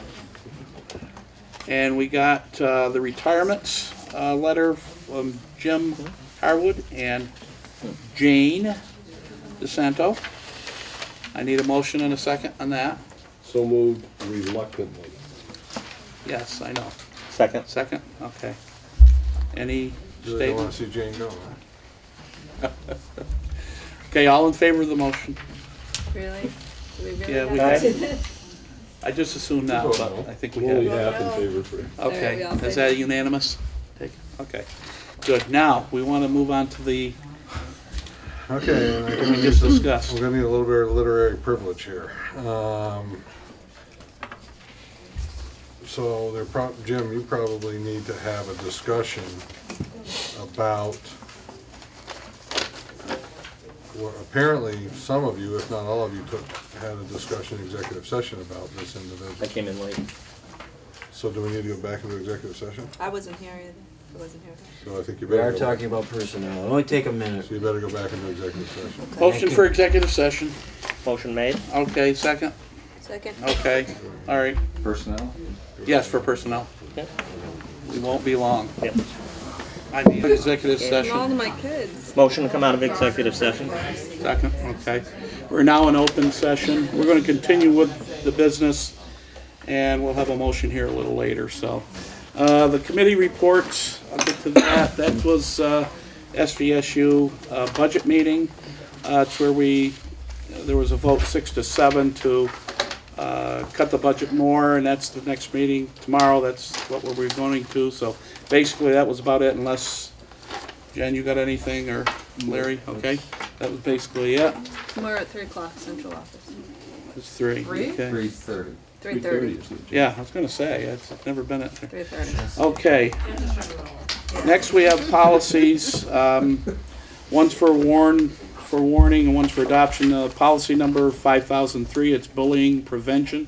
This is for a warning. Has anybody got any questions or changes or anything that they...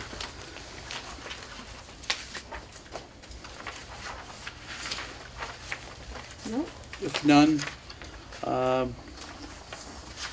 need a motion for warning? Motion we, Except for warning.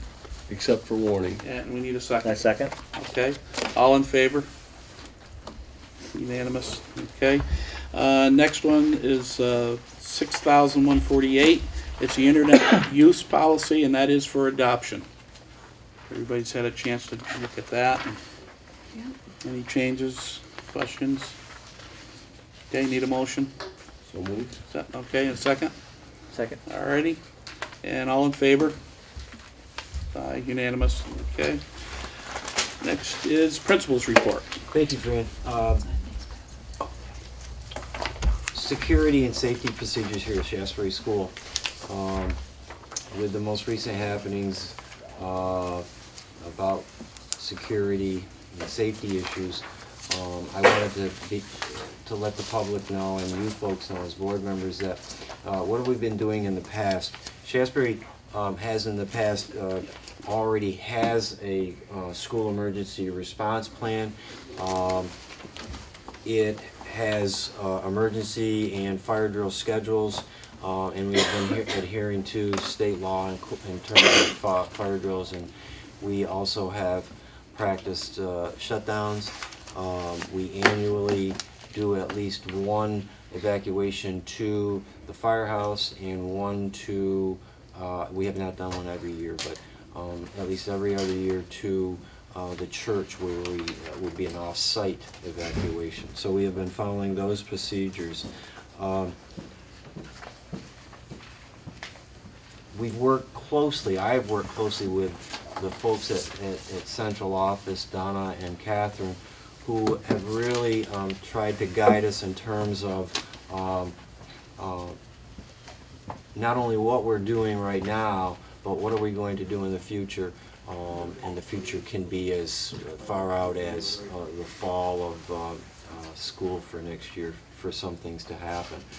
So we have been doing, I think here at Shaftsbury, a fine job in terms of handling emergency situations and training and educating our students so that they understand how we operate in a safe and secure manner.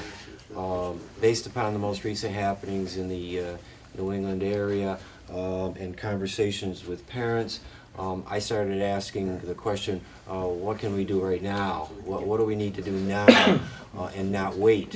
And one of the things it became clear to me is to try to, if we do have a situation, creating additional time benefits us, and we're only 3 or 4 minutes away from the state police barracks, and there's always someone there.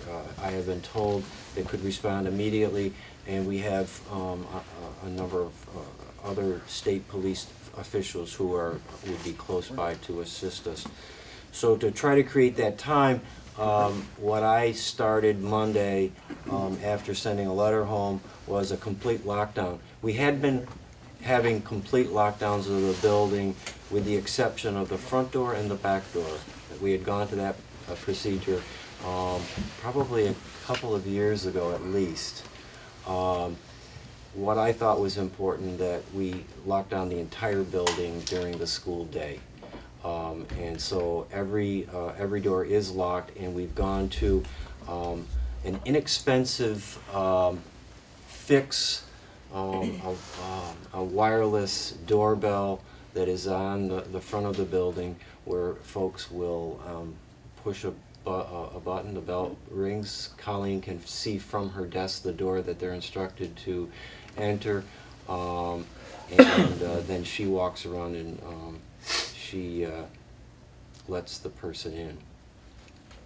I've heard only positive things from the staff in terms of how much more comfortable they feel and how more secure that has made them feel. That is their perception. I have heard, the students have been very quiet about it. It's quite interesting. Some of them have asked about it, and it's just and I've explained it just as to make sure that we're safe and secure in keeping our students safe and secure. And they have not had a lot of questions. For the most part, our parents are pleased that we have added a bit of security here at Shaftsbury. Where are we going to go in the future? Clearly, Catherine and Donna are facilitating law enforcement, trying to attempt to look at what we have in print. Is it still valid? Some of these are as old as 8 to 12 years old. We need to go back and look again and determine are we following correct procedures for all emergencies. I think one of the areas that we have been really, we've done a fine job of educating our students was working closely with the fire department and Chief Vatican, who during our last drill back in August, well before all of what has come down of late, set up a simulated smoke machine in the entrance to our building, which created, if children usually use that, now you've got to have that second place to evacuate the buildings. And we planted 2 children here in the school for the firemen to actually have to go in and find and bring them out, so that we had 2 missing children. And I reported that to the fire chief, and then he went in and found those children. And the parents were aware that they were going to be here and participating. Can we do more? I think we absolutely can. The staff is ready and willing to form a committee for school safety. I think it has to be an ongoing conversation. I have had a call into the state police. They're going to sit with the fire chief, myself, state police, and Jerry Madison, who's the emergency coordinator for the town of Shaftsbury. I'm going to give them all of the documents that we have, all of the resources that we used when this was put together, and we continue to use. So we're following the guidelines that the state has set up. After we've reviewed the materials, I'd like to do some tweaking of what we're doing here at Shaftsbury School, have the committee here at school look at it, have the school board look at it to determine if we're following procedure. Another thing that Rick has put together with the technology department is, and you might be able to describe what would you call the person that's coming around to do a safety check? Not a person that sells stuff. Yeah, I've actually had conversations with a couple different vendors that are willing to do what I'm calling a facility safety audit, for lack of a better description, to look at all of our facilities throughout the SU. Each building has its unique features, and give us recommendations of put a camera here, put an extra door in here, take this window out, do this, do that. That's going to probably take place over the next couple of months. Our goal is to have reports in our hands prior to the end of the school, so that if capital improvements are needed, we'll be able to do them over the summer and be prepared for a change in culture and process starting with the next school year. They're looking at cameras, they're looking at buzzer systems, they're looking at doors. There's we don't know where it's going, but we felt that in talking with all the principals, I think it was pretty, if it wasn't unanimous, it was close to unanimous that we think we know a lot of stuff, but it'd be better to get an expert in to tell us some real changes that should be made in the building. So that's where we're headed. The thing that I would add, talking with parents and community members, was that it does change the culture of the school to a degree, and it's sad that we've had to come to this point, but it's what's out in society now, and I think for the safety of our children, we have to do this. We have to do some things that we probably don't like to have to do, but we have to. So we'll continue to work on it, and I'll report back to you folks how this is progressing. Our pre-K visits, oh, I'm sorry. Yeah, I just want to chime in here that I would rather not see us as a district and a school react too strongly to Newtown. For one, it takes money away from education, and I believe that it's just not going to do very much. I think it might make us feel safer, but we can lock down the building all we want to, but if we're going to let kids have recess, they're out there on the playground. You know, the guy doesn't have to, you know, putting bars on the window is not going to keep a guy from, you know, going after kids on the playground. And I think we need to weigh what you just said, the appearance of security. Is that really all we're getting versus the change in the culture of the school, where we had a school where, you know, everybody felt safe and was comfortable.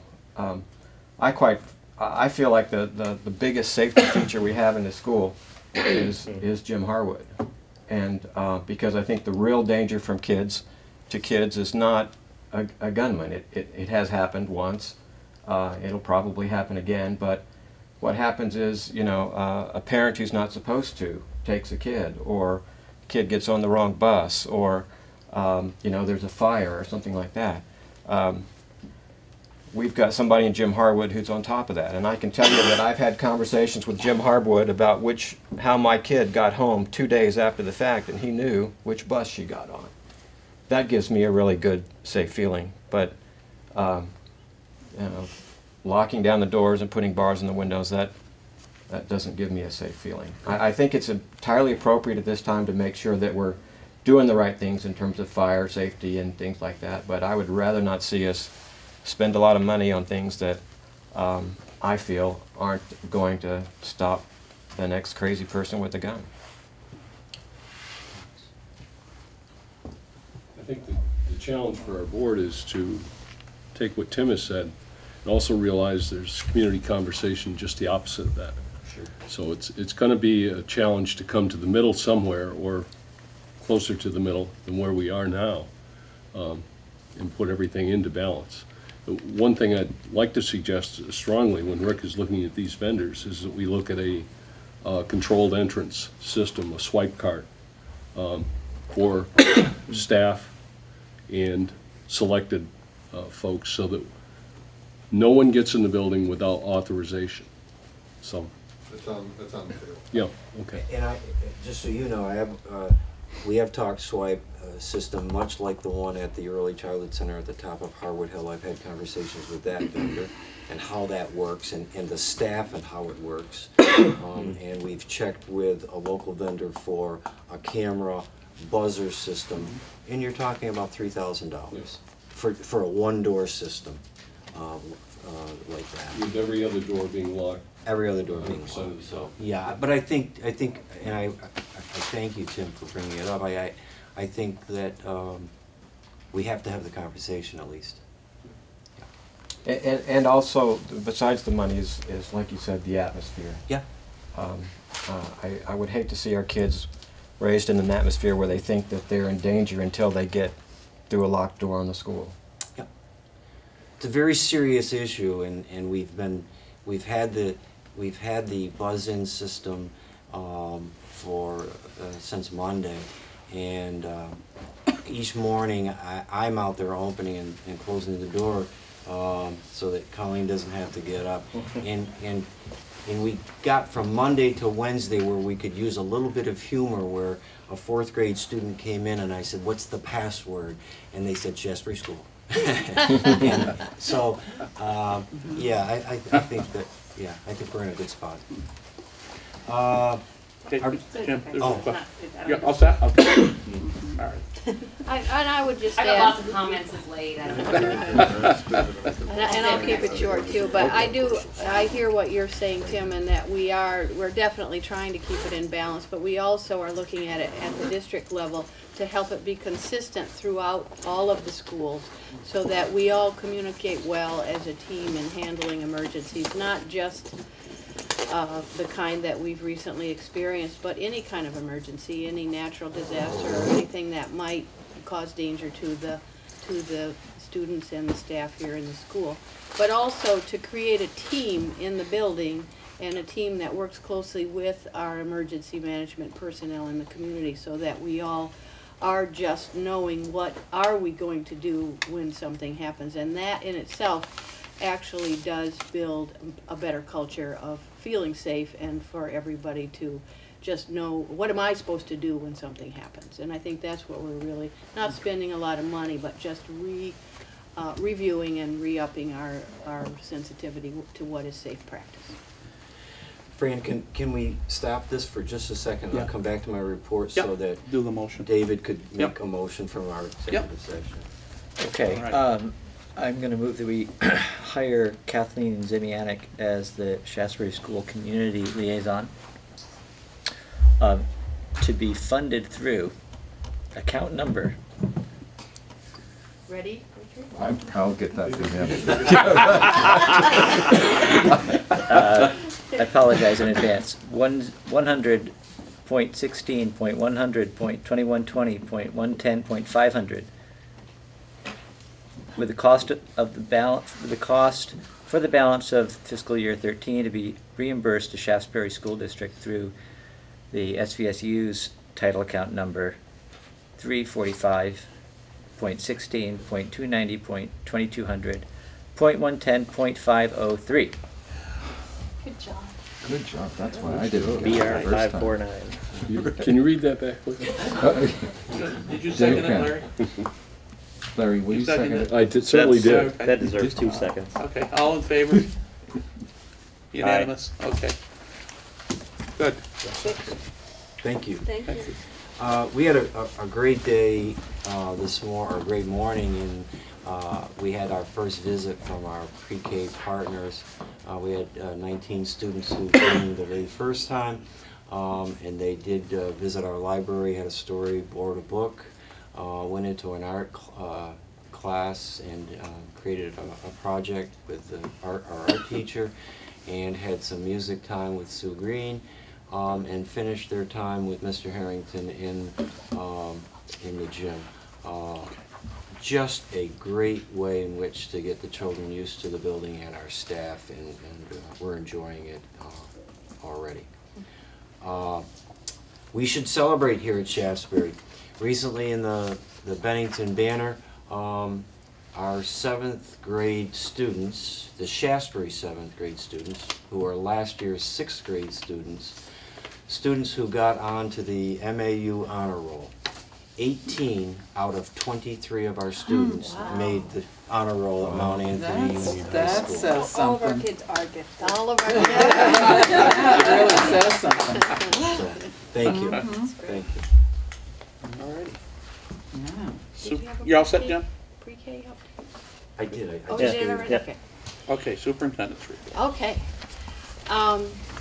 And wow, I hesitate to even bring this up because after hearing Mr. Harwood's report and all of the great things that are happening here at this school, and for the short time that I have known him, I really am so impressed with what you do here, Jim. And I think that everyone, I can feel the emotion in the room every time we bring it up, that you're leaving is hard for everyone to hear, and it really speaks loudly to your wonderful presence here in the building and what you've done for this school. So for my report, I was going to just give a brief outline of what Larry and Fran and I discussed in terms of beginning to look at our process for the principal search. We will be looking forward to getting together with the board, and I think that Fran will speak to that in a minute, for coming up with a date when we can sort of begin to have the board participate. I just sort of briefly outlined the process. and I can certainly share this paper with you too. There are some extras. The board's part will be to design and facilitate a search process to, in the end, present candidates to the superintendent for nomination to the board. They will develop a search committee that will involve faculty, staff, community members, and board members on a search committee to define the expectations for the principal, review applicant resumes, and then recommend candidates for interview and for recommendation. So the first step is for the board to meet, and we will find a date for that so that we can begin this process. Then we will have open input sessions to gather information from all of the faculty, staff, and community about what are the qualities you would like to see in your next principal. Then we will use those different expectations and qualities to write an advertisement so that we can begin to post that. So that is really our first step, is to get those criteria so that we can post that position hopefully by February. Then we will develop, during the time while that is posted, some closer screening criteria, and then eventually look at the applicants as they start to come in, and select the most highly qualified applicants for interview, develop interview questions and the process for the interviewing with the search committee and board members, then interview candidates, once or twice as the board directs in terms of the interviews. We'll select finalists and then develop some sort of a visitation schedule or a school community reception as the board sees fit. Select candidates to present to the superintendent, hopefully by May 1st. I've just put in tentative dates so that we can see how we will move this process along, because we will need to move with some steady pace toward getting this accomplished. The superintendent will then interview, check references, and nominate to the board, hopefully by May 15, and then that will give us a period of transition between May 15 and the end of the school year, which would be June 28. So I also have a rubric here that I just, I think it's a good way to start the process in looking at what are the responsibilities of a principal in all of the different areas of leadership, management and operations, family and community engagement, and professional culture. So it does just give a starting point for when we look at expectations for what we would like to see, so that we can start to align what all of the different groups and individuals would like to see in the next principal. And we hope we can just find someone who will emulate Mr. Harwood. But, what's the procedure for having Mr. Harwood involved in this process? Is it? I think the principal generally is not involved unless you choose to be, and then that would be up to the board whether how you wanted to involve it in that process. Well, we'll talk about that. Yeah. We're going to do that at our next. At your next meeting, at this first meeting where you kind of outline how you want the process to go. Yeah. And then my other question is, I'm sorry. No, go ahead. What is the range for the advertising? How far out do you go? Do you keep it in state? Well, I wouldn't say that because things like School Spring and some of the online sources can be for the whole country. Worldwide. Yeah, worldwide. Really. Worldwide. Yeah. World Wide Web. Yes, World Wide Web. But that is also up to you what venues you would want to advertise and what is your budget for advertising, and all of those things will come into play. Okay. Thank you. Any questions or concerns you would like to add to Are we that? planning on the 15th? Because that's our budget meeting. Well, that's what I was going to talk about. We Yeah. were going to talk about that. Yeah. We got our next budget meeting next Tuesday, the 15th. So, then we have another budget meeting the following week at that, and it's also a Tuesday. So, we nail everything down. But hopefully, we'll set maybe the SVSU budget tomorrow. Maybe. Not too optimistic. Maybe. I don't know. It was looking pretty good last week. I don't know. We had a thing from 100,000 to $1 million. I mean, I don't know. Oh yeah, But you're we'll right. see. There was We'll a little see. range there. Okay. But will it be on the agenda for the 15th or not? This principal search? Yeah. Oh, it will, okay. Yeah. All right. I think it's good That's to fine. begin the Yeah, discussion. we need to and we need to problem. get together as a It's board. good for and- me. One night's better Yeah, than no. multiple. Yeah, Fine. that's what we thought. Our bodies Okay. are there. Yep. Okay, chair's report. Before I get in into that, Jen, you want to talk about the training? Yes, tomorrow, Jerry Madison asked me to mention that there's a training at the firehouse I was under the impression that was for Red Cross training, because we're now, we have been considered a shelter, but there is a training from 9 to 4, and I'm going to represent the board, and he's also asked me to see if anybody else on the board would like to join in that training. It's a And cool what is it hall. for? It's it's not at the firehouse? That's what they told me. Okay. Cole Hall? Okay. And there's supposed to be about 20 community members. Megan is attending, right? Yeah. Yeah. Yeah, I'm gonna Okay. go for, but there's 8 from here and then 11 from other communities that Okay. are coming, so. Oh, wow. Okay, good. And this isn't going to be the only time, right? I'm not sure. Yeah. I think it's going to be open multiple times. Is it? I'll find out. I mean, I'll know more Yeah. tomorrow after. Every elected official in the town of Shaftsbury is supposed to attend that at some point, attend training at some point. Oh. And Yeah, please. There's 3 consecutive meetings, and it's each level. Certain public officials, whether appointed or elected, have to attend so many, whether it be 1 or 3. I only have to go to 1, but you have the option of going to all 3. But I don't know that they're repeating tomorrow's next. I think they're going through the process and then coming back to it. I'm not 100% sure, but Yeah. that's how it was explained to me.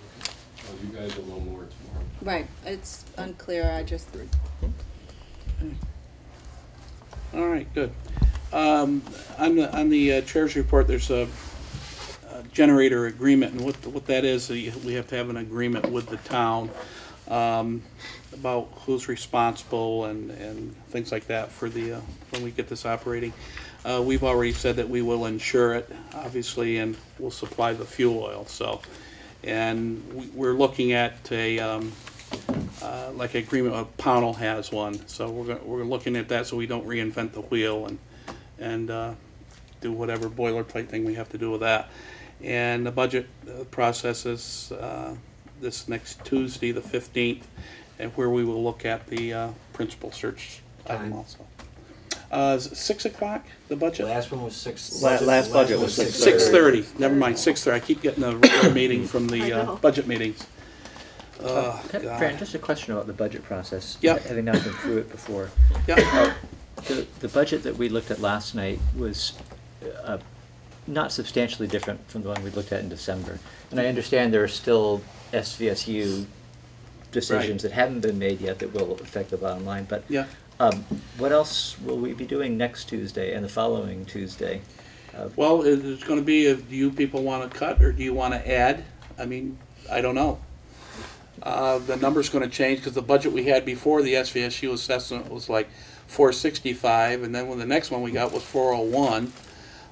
So that's going to change. There's no revenues. There's been no revenues in there yet. So that number's going to change, and we get to look at that because we have to warn this budget, what, the 19th? I think you get almost to the last week of January. Right. Okay. February all right. 1st, I I think. wasn't is sure on the date, deadline. but Yeah. Could be. okay. So I guess then, as a follow-up, my rest of my question would be, since you mentioned, do you want to add? Mm-hmm. We've been sort of taking our direction from Jim Right. and Rick. We haven't discussed adding anything more than what's in here, hypothetically. Right. So I would just, I wonder, are you planning to present anything else that might be, a potential thing to add? Good. You're right. There's not been a great deal of discussion about the standalone Shaftsbury piece. It's been real. The whole discussion has been SU and special education cost through assessments. Rick and I presented it with the hope that you would critique it and make suggestions, and we'll go from there. Yeah, Larry. Going to something Pat said earlier about the contingency. I mean, this would be the point to add it, or have the discussion about it as to whether we feel comfortable leaving it undone, or whether you want to consider putting a piece in there. For our Shaftsbury board. Yeah. Contingency is in there. Yeah. There is $35,000 for Shaftsbury contingency. Is that adequate? Is it adequate? Is it not? Well, Yeah. the discussion that we've had in the past, and Yeah. you certainly can go in a different direction. Last year, or the year before, we did go to that, it was last year, the $35,000 figure. Before that, we were looking at double that amount. We've been up And before. why the previous boards have been comfortable with staying with that 35,000, you've had a separate line item of 125,000 for what's been tagged as roof repair. But if there were other major happenings that were unforeseen, you as a board could make a motion to tap into that 125 that we're sitting on right now, with the hope that another 125 will be put in for major renovations, the roof. There's So a pretty well-defined plan for that roof. there is a well-defined plan, Pat, but it can be amended It's if there was a always, yeah. huge If there's a- change, yeah. so that you're really not just looking at 35,000 as a contingency, but 125 plus 35 as what's unforeseen. I mean, that's Just basically, some history of why we Oh, went yeah. that direction. Yeah, I understand. it gives you a chance, 2 more meetings, and Yeah. the budget Yeah. to critique it or whatever we want to do, and that's it. So, When's the last time we had an updated, and it's still an estimate, it always will be, next year's student count by grade? I guess a better way to say it is, are our average class size going to be 10, which is not the case? No. Or is our average Yeah. class size going to be 25? If you went to this, and it's the last piece of I paper. know I've had one in the, oh, On the last Great. piece of Packet. paper. It's in this packet? Yeah, it is in the I apologize. packet. Yeah. It Sorry comes about that. each month, so if Every- you look yeah, at Forgive me. every month they get. okay, If you look at Shaftsbury, you're gonna Got just it. move 34 out, move all of the numbers down first through sixth, and we anticipate with the numbers of preschoolers that we already know, that we really have a leg up with this partnership, in that we've identified already 30 students. 30. That's amazing. 30. And that, again, we'll always have some walk in the door, or maybe not walk in the door. But I think you really, for planning, we will have 2 kindergartens in the fall. Okay. Anything else? You got your future meeting dates. They're all Wednesdays till June, so Dave? I could check the minutes, but did we not have a treasurer's report last month? We don't have it today. And Right, we don't have it today. Did we and not, did we also not have one last month? I thought we did. Yeah, you did. Yeah. We did. Yeah, we did. Okay, it just Came in late came in for late. November, Okay. right. Yeah. So we'll be doing the treasurer's report at the next meeting.